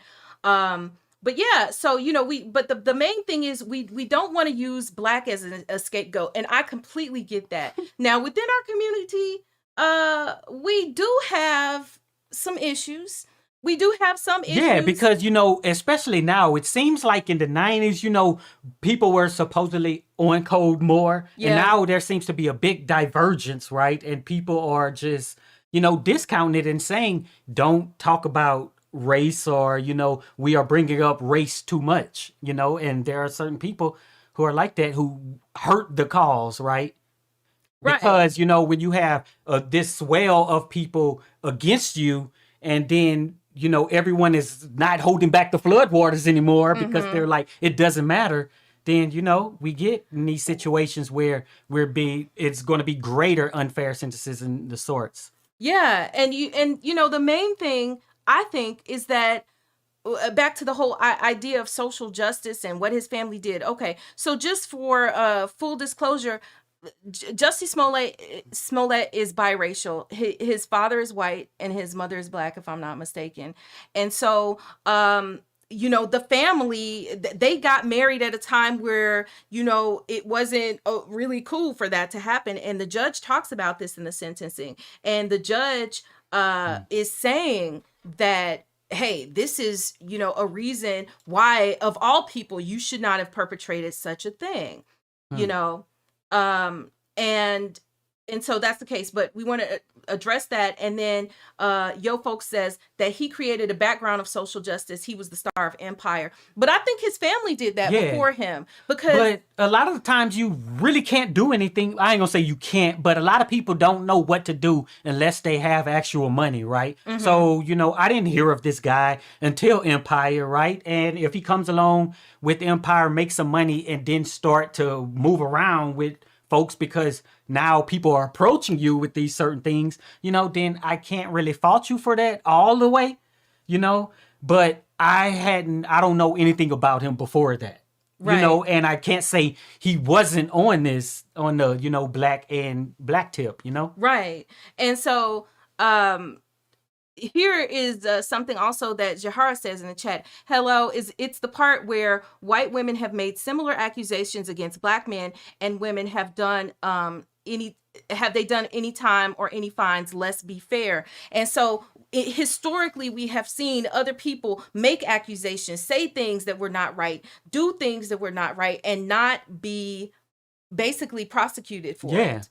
This has happened throughout history. And I also want to go and I want to explain, because Taraji Henson brought up Emmett Till. And see, a lot of people didn't actually read what she said and understand why she brought it up. Of course, Emmett Till's death and murder is not the same as Jussie Smollett. But I saw a lot of people, even YouTubers, roasting it like, oh, this is just ridiculous. But what she was trying to say is that the woman who accused Emmett Till was never prosecuted. That's what she's saying. She's saying this woman caused a whole murder. And was never prosecuted, to this day is still alive, lived out her life full free, got to be old and whatever, and enjoy her life, never paid the price other than maybe some small iota of social pressures that happened. You know, and that's the situation. You know, so I definitely think that we have a history of that happening. And so even in the context of that, not that it's right that you shouldn't have a remedy, but it should fit the crime. You know, it should fit the crime, and it just really didn't fit the crime.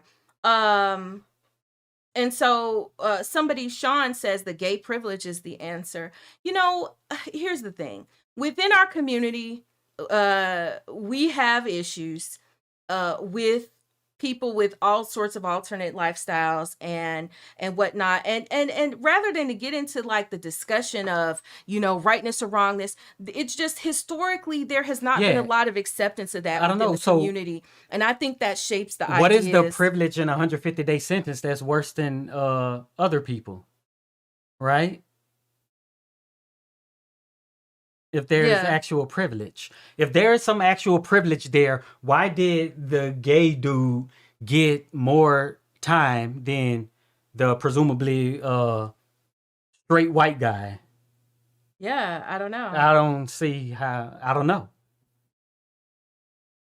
You know, so again, and I'm not quite sure, you know, I'm looking at the comments here. Some of the comments are not coming through, but Yo folks said, let's not stir the pot, stay focused. Jussie lied and brought in race. He exploited the black community of Chicago and black America. Okay, I think that is a fair accusation, but let's break that down and talk about it. So this is to say, so Jussie gets a sentence handed down in United States criminal court, right? As if they would do something for black community, of somebody exploiting black community of Chicago and black America, right? Mm-hmm. So the justice system is fighting on behalf of the black community by punishing Jussie. I don't think this ever happens.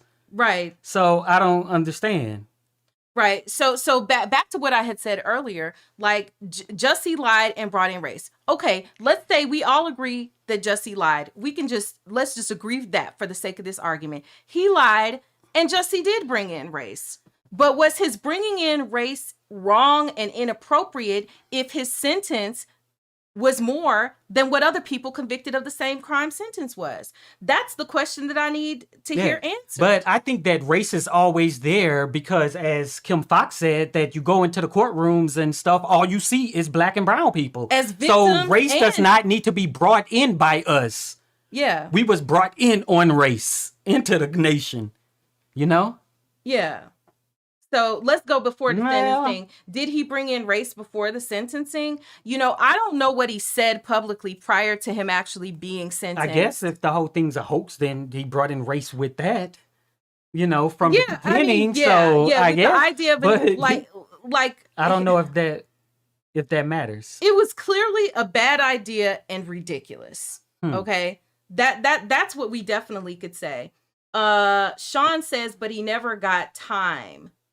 He did. What do you mean he never got time? He still has time. He's sentenced to 150. He's got 150 days, and then he's got the 3 years, I think, 30 months probation. 30 months, yeah. You know, so he got time. He premeditated the act, and he exploited black Chicagoans. Okay, so if you feel like, if you feel like he exploited black Chicagoans, then do you think, what's the charge on that?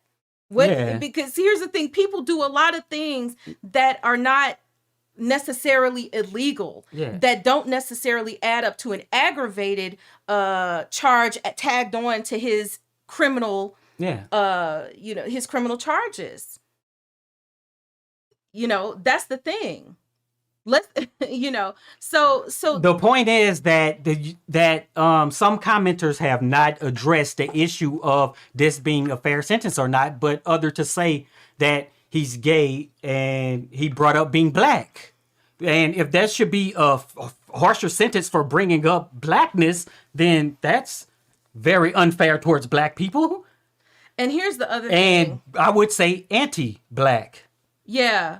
Because the other thing is, okay, so the problem with it, okay, if we're just talking amongst ourselves, that's one thing. But the problem is when you have conversations that are being had with the broader communities beyond just us, then it becomes, this is an argument that's constantly used against us. Don't bring in race Yeah, because well- we're post-racial. Don't bring it in because it's not about race. And then here we have people amongst us saying that it's not about race. What I'm trying to tell you is it doesn't matter who Jussie Smollett is as a person, whether he's good, bad, evil, ugly, otherwise, whatever. None of that matters to what the people who want to do things to you because of your race or who would involve your race in the decision about what to do with you. They don't care if you're good or bad. It doesn't matter to them if they're making the decisions based in part on your race. Okay? This is why it doesn't matter when this is why respectability politics doesn't work. This is why no matter how good of a Negro you are, it doesn't matter when when somebody meets you on the street and they say you're black or you're brown. And so therefore you're automatically criminalized in their minds. It doesn't matter. And I get it. I get that I get why people are upset. But the question is, are we going to be upset and obsessed over Jussie Smollett in this situation? Or can we take our outrage and us being upset and direct it where it really should be directed, which is at the system? Because basically, what we've been talking about here the entire time was equity in sentencing. Right? Having or equality in sentencing, right? Two people do the same thing or similar things and get comparable time. And that's what it's about. And there is a reason that Jussie Smollett, no matter, it could have been not a hoax, not nothing. He hadn't said anything about gay, hadn't said anything about black, and he would get a harsher sentence, right? But the fact is that because part of, the thing with the noose and it being about race, he was delivered a harsher sentence because of the anti-black folks that are out there, right? And basically stepping back on what Kim Foxx had decided as a black woman, right, in a powerful position to say that your decisions should not hold weight in our courts, in our system, that we are the ultimate deciders. So go back and take a look at Kim Foxx and her decisions. Right. And so, and Jahara, tell me, am I saying your name correctly? I hope I am. But Jahara says, do we really believe any white males were in danger of this hoax? They did show a male who looked like a composite sketch. I knew at that point that there was more to this story. Like, it's, listen, I don't know what you mean by in danger. I don't think, I think pretty quickly they knew it was going nowhere. Yeah. Because even the so-called legitimate ones that we see across the nation, it never goes forward. When someone makes a claim, the police departments come back and they say, oh no, they made this up. Yeah, and on over and over and over. And we saw a similar situation that we brought up recently with Tisha Campbell, where she had just made a post on social media saying that, basically she thought somebody was trying to snatch her off and stuff. The first thing people said was, you lying for attention, you lying. Yeah. Like, okay, either we're going to believe people or give folks the benefit of the doubt until proven otherwise. In Jussie's case, it don't look good, okay? Or we are going to say we just don't believe anybody. But if we say we just don't believe anybody, then we are joining and agreeing with the people who say your that your complaints about the system are invalid. Right. That everything that we say about the system being unfair and unjust to people is invalid. And if you can't see, listen, here's my issue.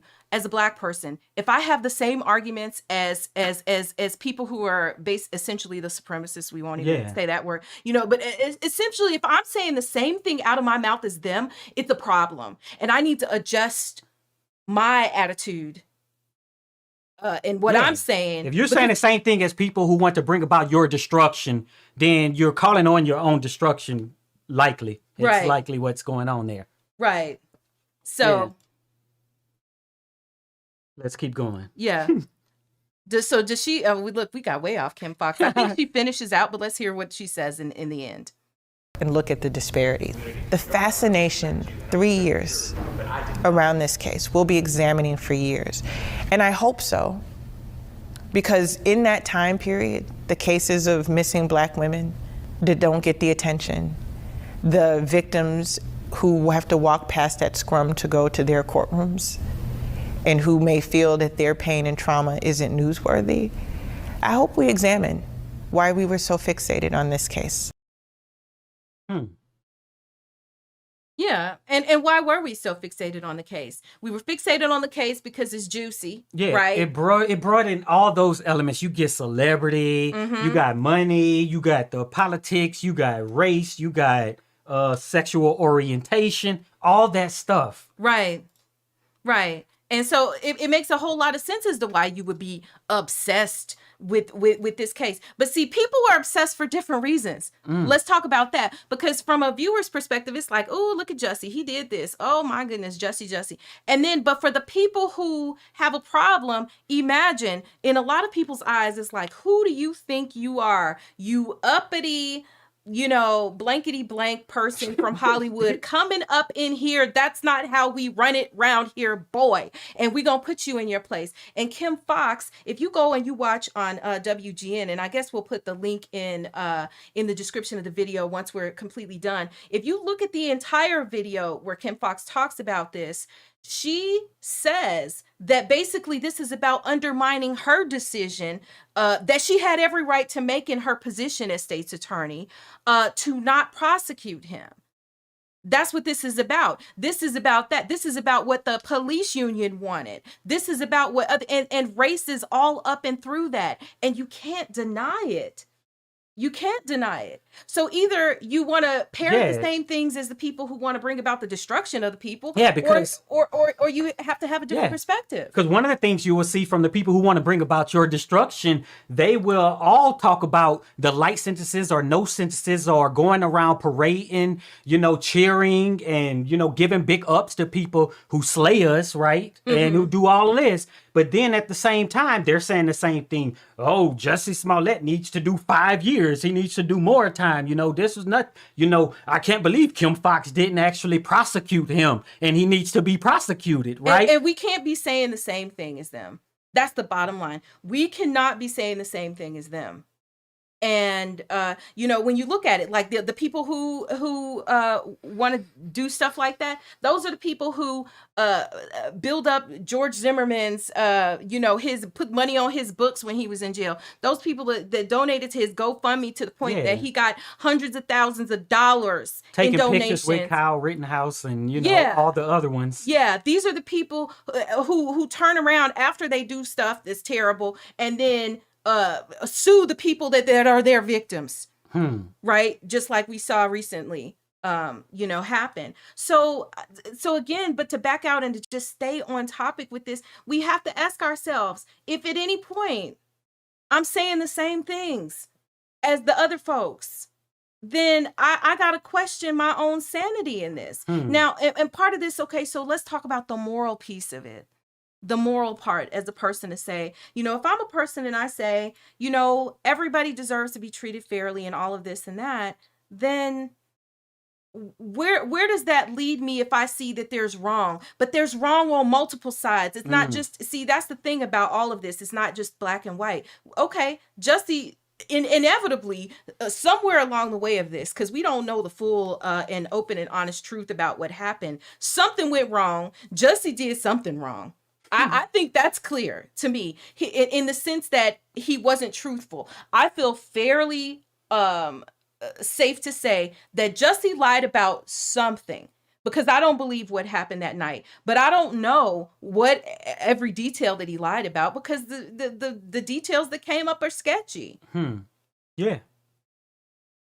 And someone had said, I'm sorry, I can't remember who it was in the chat, that it was maybe some outsiders who actually influenced, the Nigerian brothers and Jussie Smollett.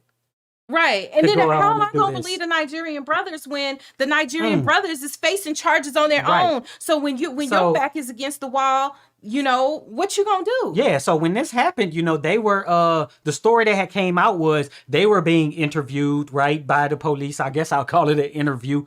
And then, they Interrogated. basically came out with, this story about Jussie, right? It was okay now. And so are the people calling for their prosecutions as well, right? Right. As someone who had a hand in it. Right. The same ones who say, oh, Jussie did this, Jussie did this. And clearly there will be other people involved who aren't really even facing that. I think that there's particular reason that, people are taking their frustrations out on Jussie Smollett. Absolutely. And Jahara says that Chicago has a history of being the most prejudiced city. MLK told us that. And that kind of privilege is for those people. Malcolm X, Yo Folks says, Malcolm X said something like, it's not south of the Dixie line, but south of the Canadian border. Yeah, it's not south of the Mason-Dixon. If you south of the Canadian border, you south of the Mason-Dixon line. But I mean, yeah, because the thing is, just because it manifests itself differently depending on the region of the country that you're in, right? Because typically in the South, it tends to be more overt. They gonna just straight out say it. But in the North, they have a little bit more manipulative way to go about it. But ultimately, it's the same forces at play. And one thing that we're talking about is one thing that we see everywhere, and that Kim Fox brought up was the way that Black people are sentenced, the way that we're the only ones or the great majority in the courtrooms with these criminal cases. Yeah.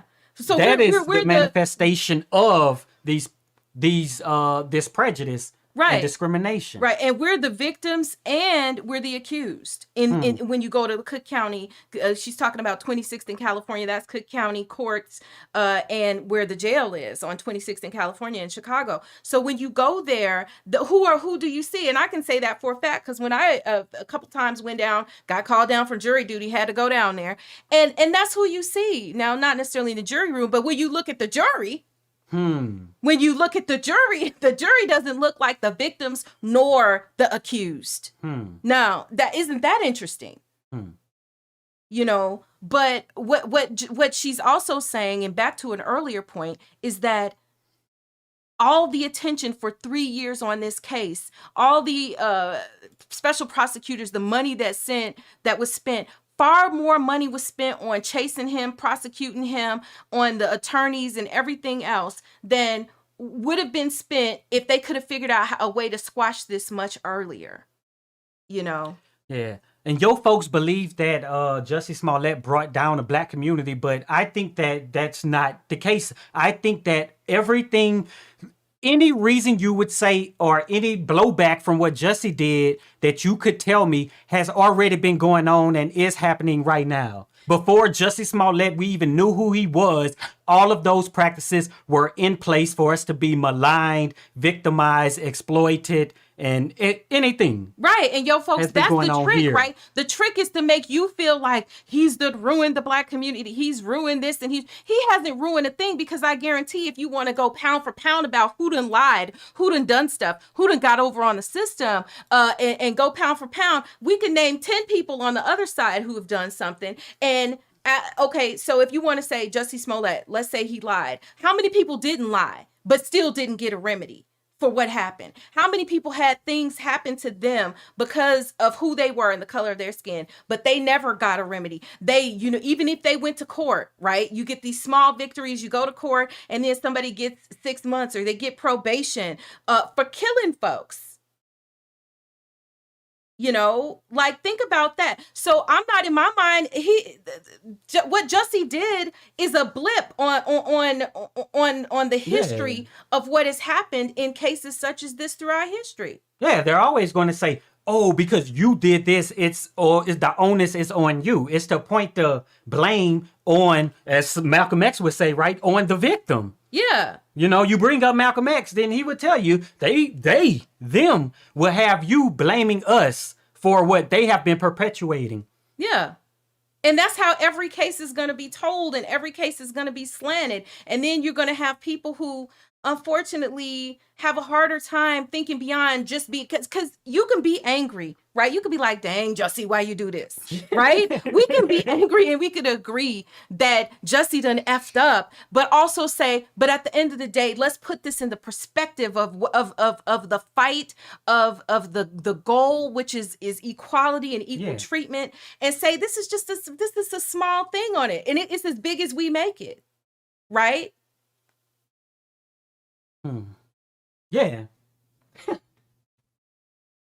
You know, and then the other part is, okay, so the other reason that we get upset too is because and Yo Folks brings this up. He said maybe he's the 19th, he's like the carpetbagger, and he was only in Chicago due to the filming.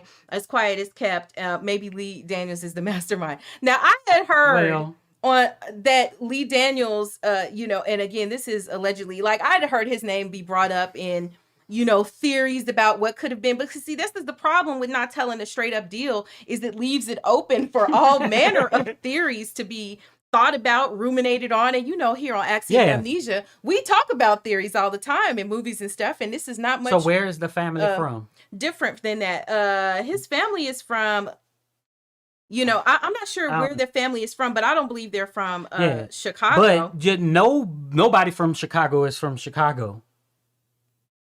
You know, when you think about it. Mm-hmm. So, you know, this whole taking ownership or claiming of some piece of land in America in this sort of way is very strange to me, right? Like, you're not even from Chicago, or you're not even from Houston. Well, but you know, I guess you talk about like community of now, right? Right. Yes. It's part of it. But, you know, just the migration tendencies of all the time, like people are going to migrate in and out and hopefully will be welcomed into communities, right? Right. I mean, so I haven't lived in Chicago for like 15 years. He was on the north side too, anyway. But I say that I am from Chicago, you know, because that is where my formative years were spent. I'm very familiar with it. I still got family there. That's where I grew up, mostly. And yeah, so I definitely claim Chicago, South Side all day long. But the thing is that people were offended. And I get this part because Chicago gets a bad rap because of the crime. Anytime, it's never anything positive brought up. Now, I am not personally and emotionally attached to Chicago in this way. So the crime is the truth. The crime is the truth. And, you know, and I sit here saying that because, and, you know, I told you guys this in the last live, my brother was murdered in Chicago in 2012. Yeah. You know, and so to me, I say this as a family of victim of crime in Chicago in the most ultimate way. That in Chicago is a rough and tough place that disgusts me on a lot of levels because of the crime and the things that go on in Chicago. But at the end of the day, it's that here's one more bad thing that wasn't even true on the head of Chicago, and that's how people took it, and that's why they were mad. I'm not personally mad because I got bigger things to be mad about related to Chicago, like why they didn't investigate my brother's murder and prosecute somebody for that. Why they told my mom, hey, you just gonna have to figure out a way to get over your son's murder. Because we know we got fingerprints on the bullets and everything. We know, but we just are not going to prosecute it because we don't think we could win the case, or it's just circumstantial evidence and blah, blah, blah. Was it just circumstantial evidence against Jussie Smollett? Because you sure didn't seem to know what actually happened.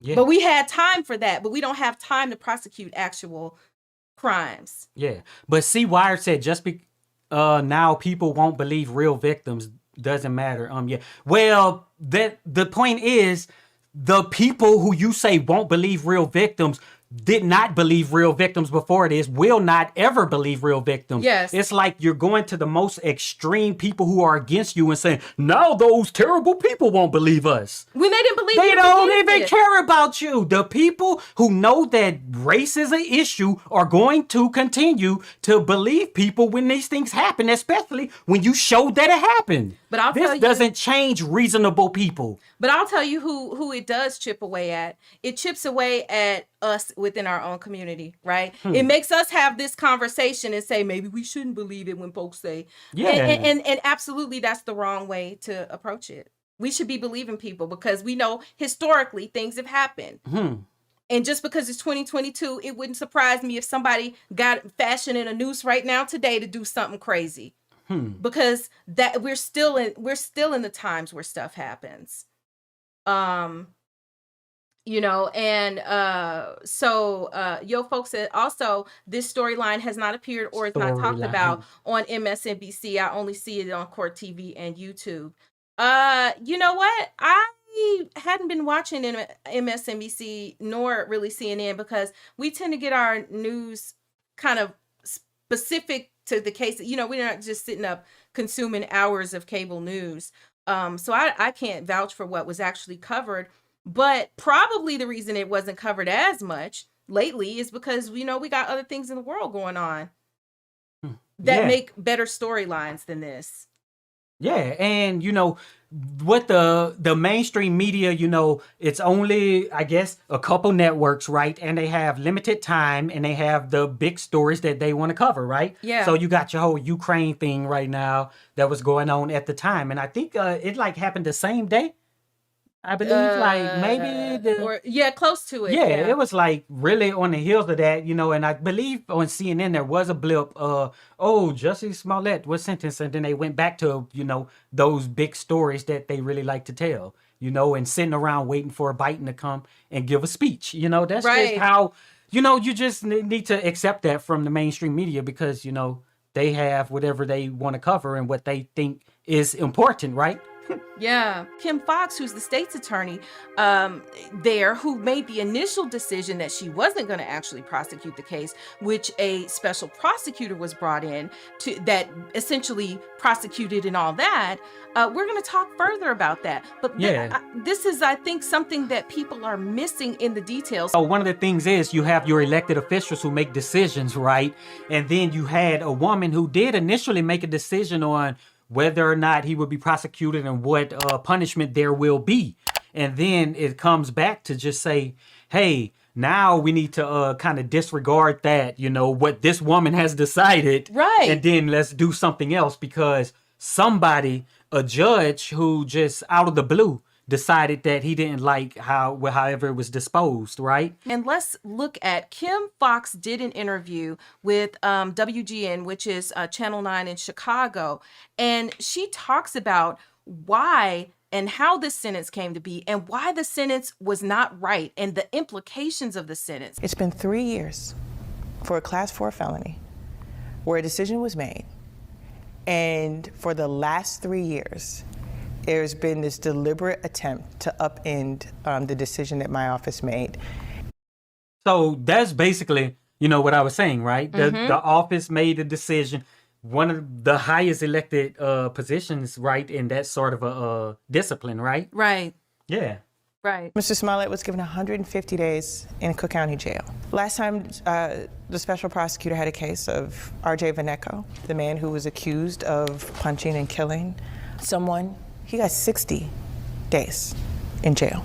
You punch and kill someone and get 60 days in jail. You lie about a hoax in which you are the victim, which is not to dismiss it, but you get 150.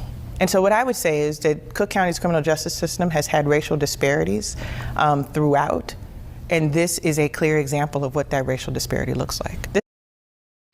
So let's just rewind that for a second and talk about that. So a man who killed somebody got 60 days and you gonna, you know, let it ride and it's over and done with. Because at its worst, they understood that this was going to be perhaps a class 4 felony, which is the lowest level of felony. You know what people get when this is prosecuted. And they have other crimes that are more important. And the same argument that people make about Jussie, about, oh, he's taking away resources and Chicago police were doing this. Well, continued pursuit of him in this situation is taking away resources for pursuing other people who did things that were far far worse. Yeah, right when she said we're not going to prosecute this, then that's it. But right then it's let's do another investigation, and then after that investigation, we have to do the actual investigation and go to trial and do all of those things, right? Yeah. How many But- resources do you think that takes? Yeah, but part of it is that you have the political class, you have the police unions and everything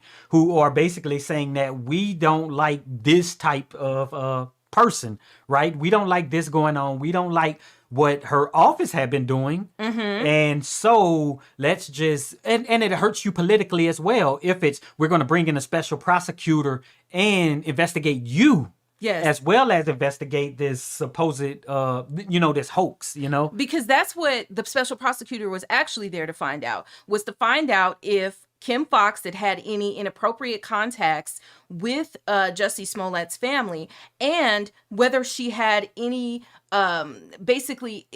any pressures or whatever involvement in the outcome of the case directly. Because, there was a lot of, chatter about that, and basically that she had given him a hookup and so on and so forth, and that she had become personally involved. So this is what he was here to do. But what they wound up doing was, hey, we're going to just take this all the way to the hilt, because again, it's not just about Jussie Smollett. It's also about this this state's attorney who is an elected official, Kim Foxx is, and about them not liking her, them wanting her to not be out. But what do you do when the people elected Kim Foxx? The people decided that she was the person they wanted to see as the prosecutor there, Right. prosecuting cases.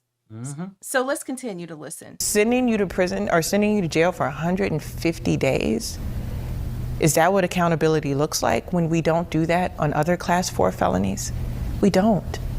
We don't do that on other class 4 felonies. And so I think Mr. Smollett paid the price for people who wanted, who had a thirst for revenge.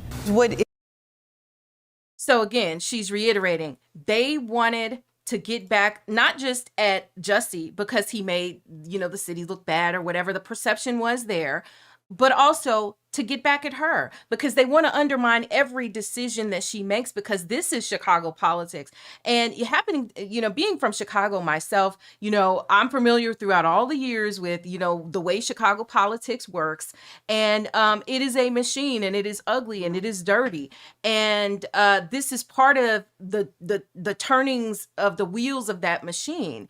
Some of this is politics, and it doesn't have anything directly to do with Jussie. So that's what we hear her saying there. But then she closes out this discussion and this clip talking about the people who are most affected by this decision. So let's listen to what Kim Foxx has to say on that. It's been interesting about my time when I say that there are racial disparities. It's so discomforting for people. There she goes talking about race. But I can't help but notice that when I go into 26 in California, the overwhelming majority of victims are Black and brown. The overwhelming majority of defendants are Black and brown. There's something that tells me, because I know Black and brown people aren't inherently more dangerous than anybody else. I know that to be a fact, that we have to do the work and look at the disparities. Yeah. And I think what she's claiming, I'm not that intimate with those politics there in Chicago, but there are certain prosecutors who were doing that sort of work. We seen Mobley, I believe, in Baltimore, and what happens to them when they're trying to somewhat advocate in that role as prosecutor. Yes, and so for those of you who don't know, there were a number of Black female prosecutors that have kind of been placed that were elected around the country. Mosley, I think, or was it Mosby, is one of them. And other prosecutors who have been around. And one of the things that we see with all of them is that they are constantly attacked, brought up on charges, investigated. A lot of resources of the state and local government, and at times even the federal government, being wasted on the prosecution of people because they don't want these folks in power, because they're making decisions about our community and whether we wind up being systematically prosecuted Yeah. and getting these sentences. The FOP stands with many police chiefs throughout Cook County that have said Fox should resign her position immediately. A gathering days ago by the Chicago Police Union and dozens of Cook County police chiefs as they announced a no confidence vote in Fox. Yeah, whether our sentence are going to be in line with the sentences of other people. Exactly. Is basically what it comes down to. So when we talk about it, this isn't just about Jussie Smollett. This is about what happens to Black and brown people within the system, whether or not they're rich, right? And why it's happening and what side of this we should be on. So I have to be able to look at it and say, okay, Jussie Smollett could be full of it and could have all of this stuff. He could be absolutely guilty. But what I want to ensure is that he's not getting a punishment that's any worse than anybody else on the basis of some other protected part of his class, whether that be sexual orientation, with his race, his gender, whatever. Yeah. You know?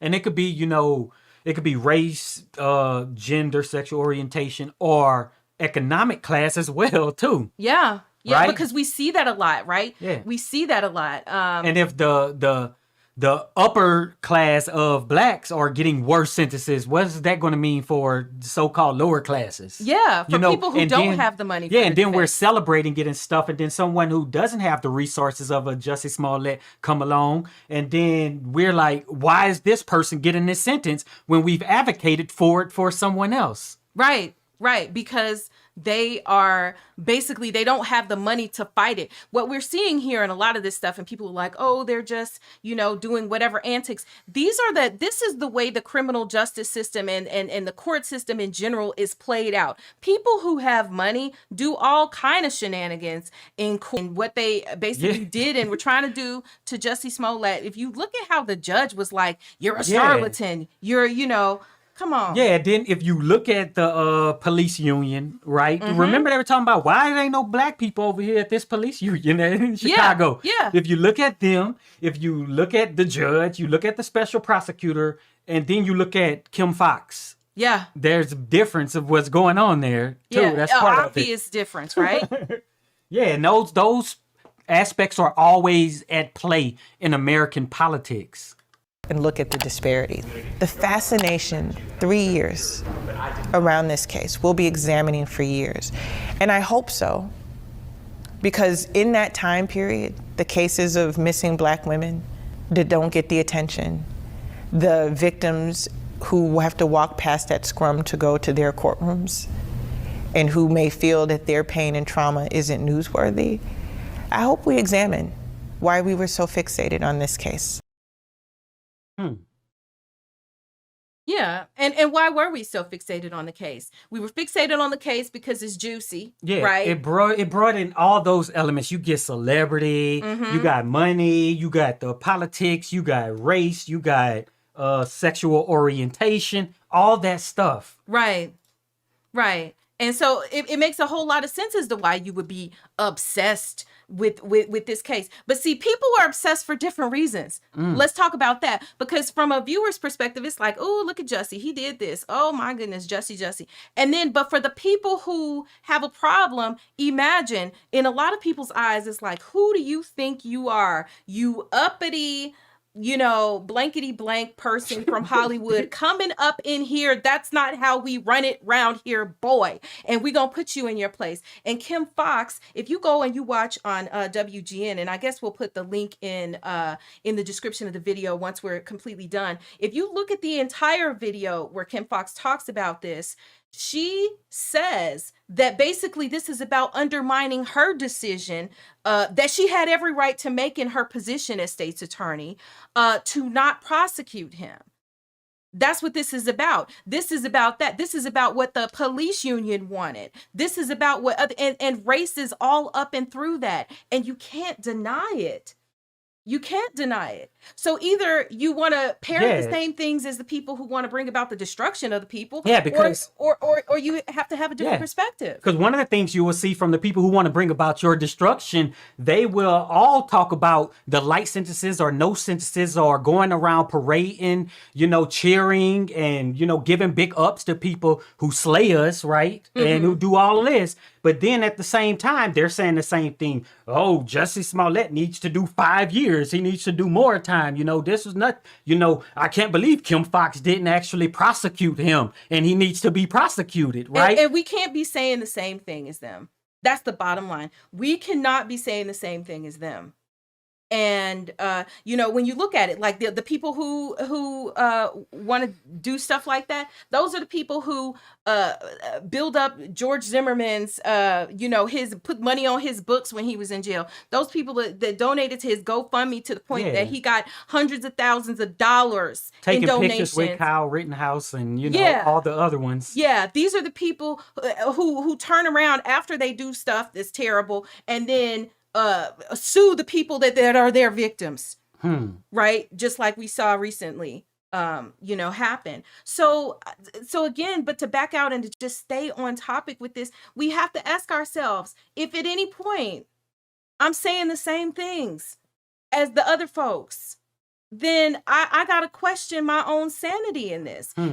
Yo folks. By the way, I think Federal Attorney Dan Webb had a vendetta. He was out to get that mofo, LOL. That's what we're saying. When we talked about Kim Foxx and her explaining that a lot of this isn't just about Jussie, and him being out to get him has to do with taking down Kim Foxx too. It has to do with the broader thing about Chicago politics and what's happening with these state's attorneys and DAs who are like, hey, we're not going to be prosecuting these people across the board, prosecuting poor people, putting them in jail for long sentences and stuff where you got rich people who get to walk and people of certain colors. Okay. That's not what we're going to do. And we have seen in multiple places across the country where these types of DAs and district attorneys, whatever, and state's attorneys are look, they're being accused of improprieties themselves. They're doing everything all but try to put them in jail and be investigated. And it's no different for Kim Foxx. No different at all. Yeah. So now that you guys have taken a look at what we actually discussed at the time, this is us in real time again now. Yeah, this was based on what we knew at the time. Right. So any little things that we got wrong is not after watching a documentary and seeing things clarified. This is what happened at the time. And I never believed that Jussie Smollett crafted this whole hoax. You said right there that you believed. And we you just said that you believed him. I wasn't convinced that he wasn't necessarily, I didn't know if he was telling the truth or lying, but what I knew is there was problems with the story. And if there are problems with the police's story, we cannot go forward with prosecutions. And I suspect that that's a big reason why you saw the state's attorney's office not really want to be, prosecuting, wanting to drop charges. And I think that some of it was just political pressure to bring charges in the first place, So that's where we are. We also did another video that goes into great detail about everything in this documentary that you don't want to miss. That video is over on our other channel on Axiom Amnesia, the main channel, and we will link that in the description of this video so that you can see all the fine details of everything. But this is just our proof that we want to put out there because we did actually document this. Yeah, the same approach we take to movies is the approach I take in life. If it's not evidence in a movie, I don't consider it. I only go by what information is presented. Yes. So if you made it this far, type 100K in the comments so we'll know you're one of the real ones who stick around to the end. And be sure to check out one of the videos that's on the screen right now. Also, be sure to go to axiom.app, where you will find all of our videos across all of our channels because we have more than just this one, and you'll be able to find links to them so you can watch them here on YouTube.